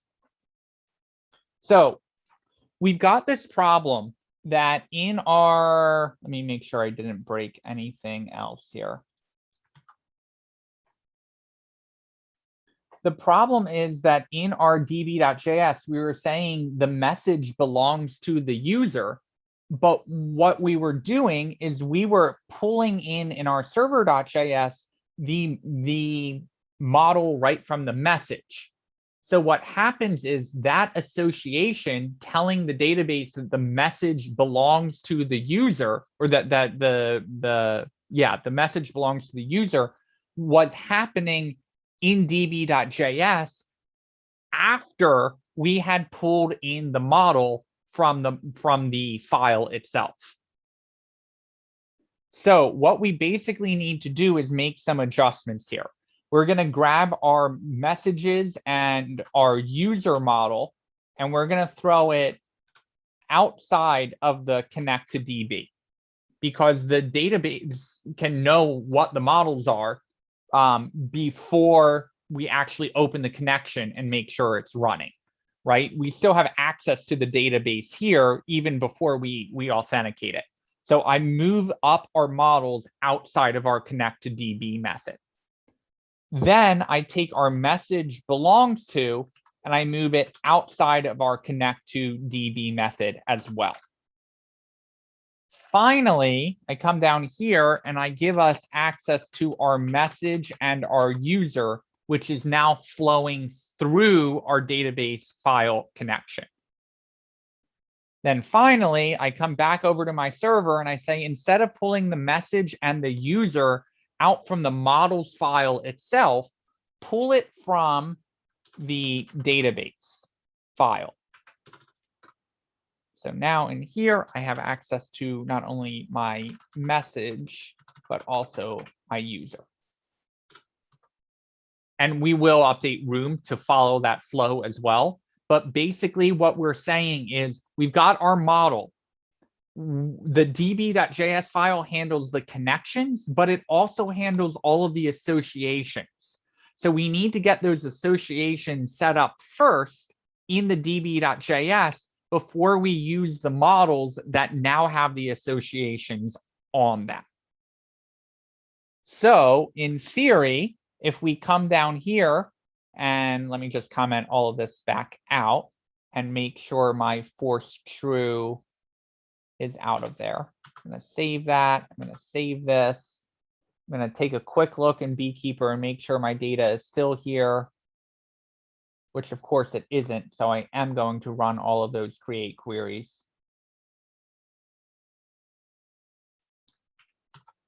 Okay, now when I go over to Postman and I hit send, I've got my message DB and I have my message, but look what else came through. All of my user information. Well, that's interesting, but that's nothing special. We had access to that before. Well, let's look at what's running here. This long select query. Well, that's a lot to read. So we're going to take that over to Beekeeper. We're going to close out of the gazillion tabs I have opened and open a new one. Just paste that giant mofo in and hit run. And look what comes out. Our message ID, our send type, our content, all of that. But if we scroll over, we also have a user.username, the user.password, all of that stuff. Well, this is all one query, but to prove it, I'm going to add some line breaks. So I'm going to add all of my message on one line. I'm going to add all of my user columns on another line. And I'm going to add my from. And ooh, what's happening there? We've got a join happening. And it's joining on the user table where the message.user ID matches the user.user ID. And then we've got our where query and our limit as well. So SQLize is generating out that large thing for us, but by just telling us, by just giving it a heads up and saying, hey, the message belongs to the user, we are able to pull back through the user information with just an include. So I'm going to go through that one more time with the room, just so we can see it working. I'm going to move my room up here outside of the connection, so I've got access to it in other places. And this, by the way, this whole needing to move around the requires and getting the import right is the very reason Gus hates SQLize, because it is so finicky to get these right and get it set up. But once you do have it working, your associations can really be magical, because all of those complicated joins get handled for you. All of the one-to-many relationships just happen naturally for you. So I have my room here. I'm going to just copy this whole line and say my message also belongs to a room where the foreign key is the room ID. So I'm going to save that. I'm going to make sure I'm exporting out my room from my database file, because now that room has the association set up and connected to it. Then I'm going to come back over to my server.js, move my room over to come out of my DB file. And finally, all I need to do is include not only my user information, but also my room information. So I can save that, pop over to my Postman, and when I hit send, not only do I get all of my message information, I get the user information, and I also get the room information as well.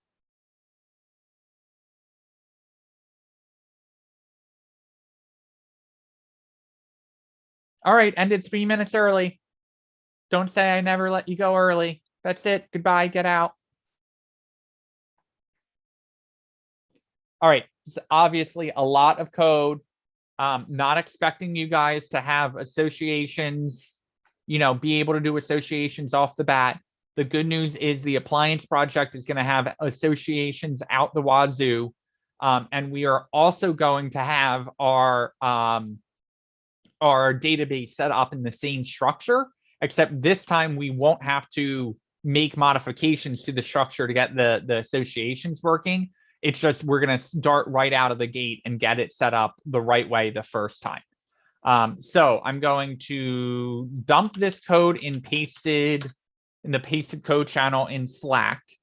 I will also post I will post the db.js, because that's the majority of what we changed. But this is only for reference, and you do not need to turn in an assignment for any of this.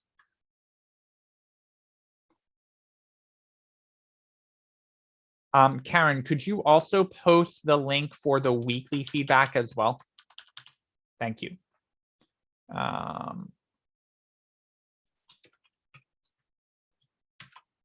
Okay, so that is now all in Slack, in case you would like to reference that code. We will definitely be reinforcing these concepts next week, where I will go slow enough to let you guys follow along, get everything wired up, all of that stuff. I don't think we will get to any code on Monday. I think we're going to be primarily in requirements and wireframe land. I would love to be proven wrong like I was tonight and actually be able to get into the code and the project setup and all of that stuff. But we are taking you way back to module 2, and we're going to go from module 2 all the way through module 8 tomorrow. Or on Monday, excuse me. So buckle up, get ready for the time machine trip. We're going all the way back, and by the end of the week, we're going to have parts of a full stack application from every single piece of the stack up and running. We're going to have the database, we're going to have wireframes, we're going to have front end code, we're going to have back end code. We're going to do it all from scratch. The only thing we're going to use is an ERD from your homework from this week. With all of that said, because I know you guys just can't get enough of me, Saturday at 11 a.m. was the majority winner on the poll. Thank you guys for not tying that up. So we will do Saturday at 11 a.m. for office hours. And you guys know the drill, same link as always for the classroom. I have a question about SQL versus Sequelize in JavaScript. So I get that Sequelize fixed the problem where people could type SQL into the chat and drop the whole table. Do people just use Sequelize and other things like that to fix that problem, or is there a way to fix that just using SQL? Yeah, it's a good question. If Maybe you guys we're originally doing it. If you would like to hear the answer to the question, feel free to stick around. Otherwise, I'm not going to hold you guys late. No new content coming after this point, but very good question. What I'm going to do is I'm going to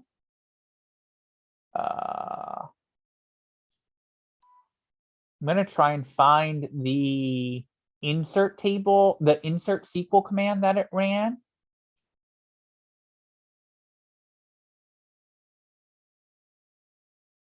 Hopefully. I'm going to cheat and do a search for insert.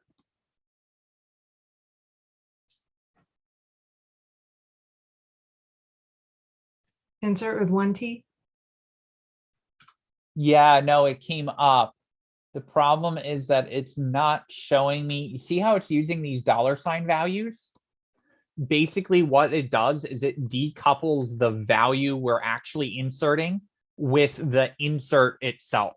So basically, it is doing a smart insert where when it's looking at those $, it's escaping out the things like double dashes or the parentheses or the closing quotes. It's basically taking that $ value and saying, put whatever is in this $ value in, just make sure that there is nothing else in this that could be construed as a second SQL statement. I am trying to think. I will do a search for you and come up with a better example of how it's doing that. There is a way to do that in your native SQL code to basically say, be smart about this. Don't allow it to insert other values in. But the reason why this is a concern is because SQL was always meant to be run by a database administrator, right? Like back in the 70s, what's a web server? Databases way outdate the internet, right? They were around. I don't know if you want to consider the ARPANET as part of the internet, but databases were around way before the internet itself was around, right? And so in the 90s, we got to this point where everyone was creating their static websites and everything was in HTML. And they got to the point where they were like, hey, wouldn't it be cool if we could show our database information like on the web page itself? And so that's when those worlds started to merge together, right? And it was like, oh, well, we can run these select queries.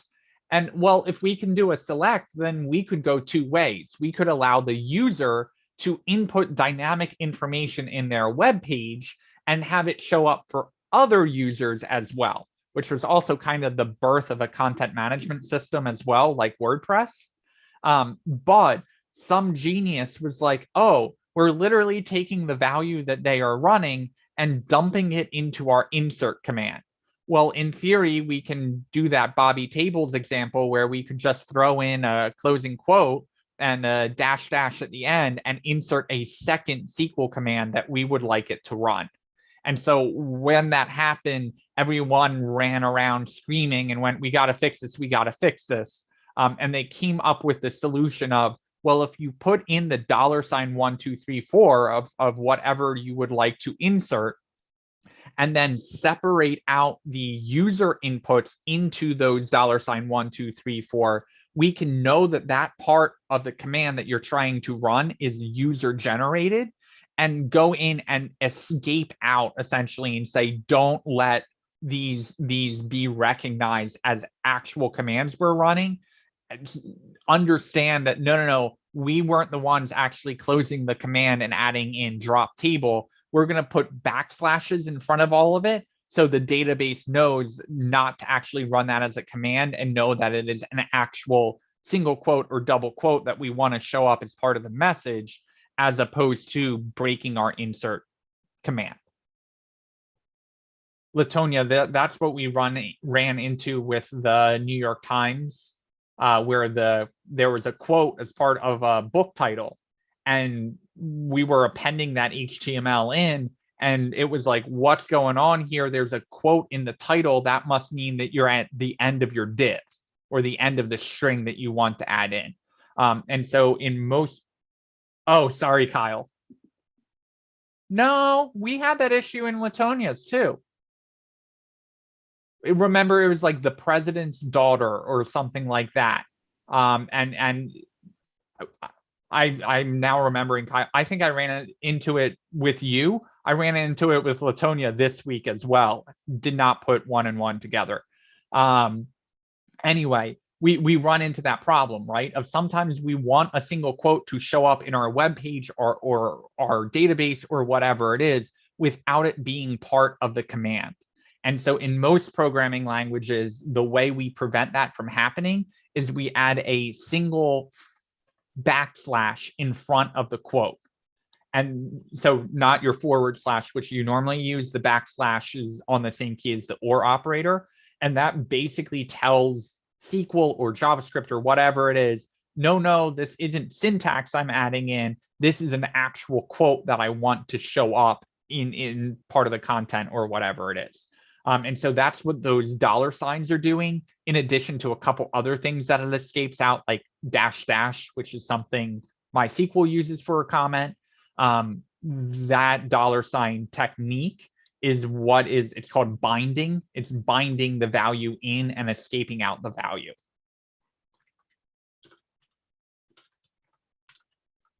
And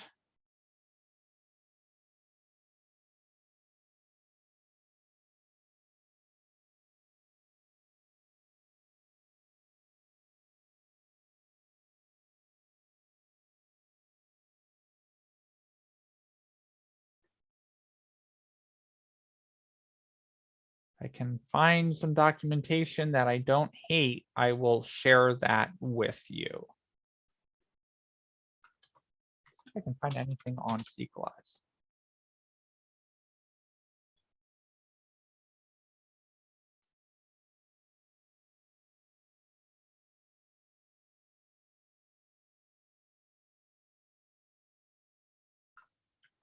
Woohoo! I can. That has been shared in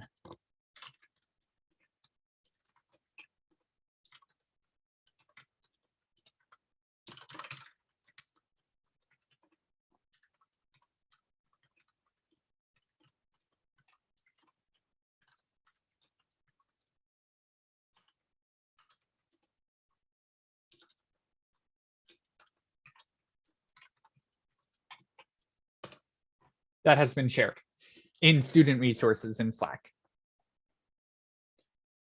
So escaping out strings and special characters like single quotes, double quotes, parentheses, all of that kind of stuff. Escaping characters is a notion in pretty much every programming language, or any, I don't want to say just programming languages, because SQL isn't technically a programming language, it's a querying language. But escaping things out is a very common principle across all of them. Binding is specifically lining up where we want the value to go in our SQL query with the value itself. So it knows that it is a user input that it needs to escape out, and not actually, a quote that we want to be part of the SQL command. So and you're if you're saying, oh, sorry. go ahead. That you're saying that you would write code similar to this in your own project if you were going to use just regular SQL in the server.js file, and then you would maybe make it like a separate component and run everything through it the way you run things through the db.js. Okay. Yes. Yep. Let me see if I can get.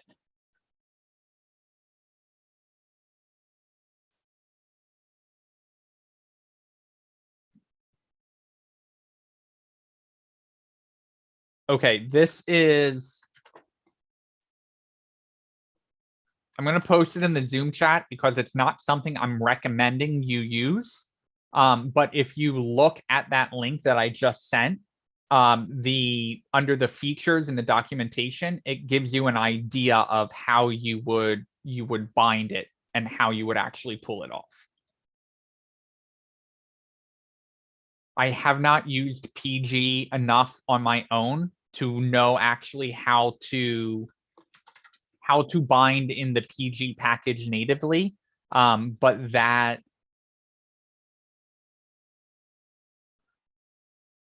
queries.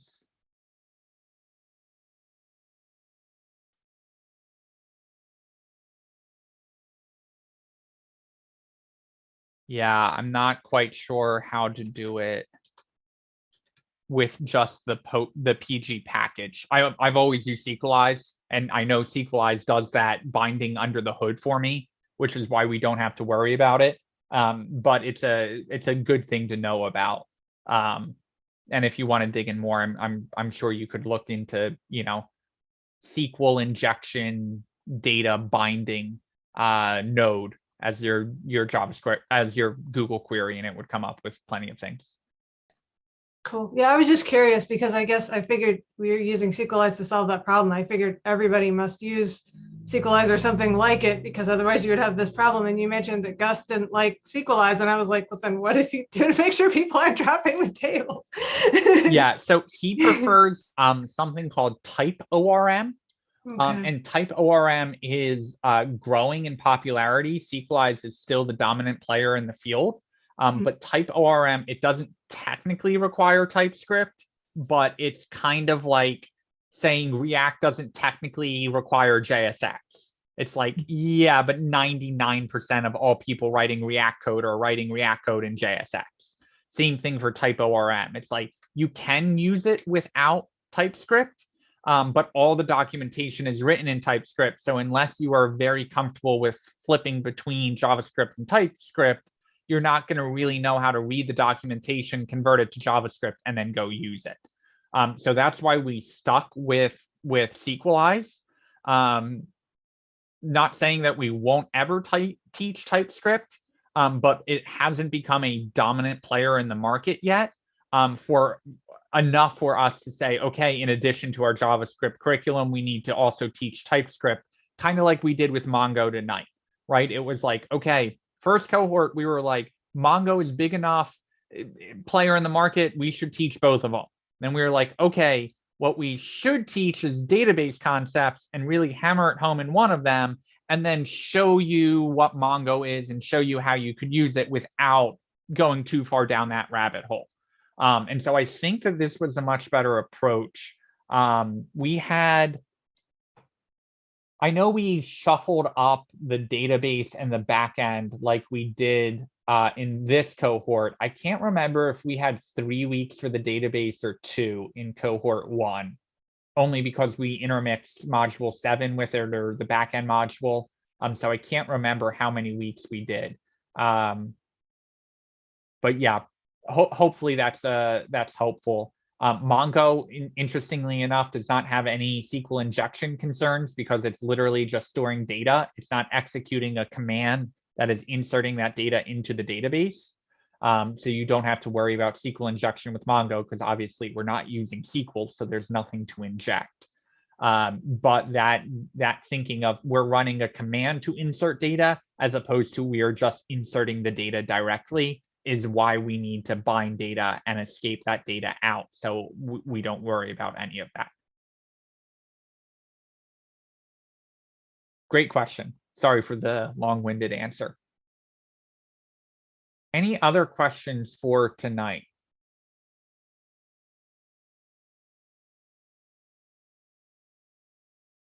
Okie doke.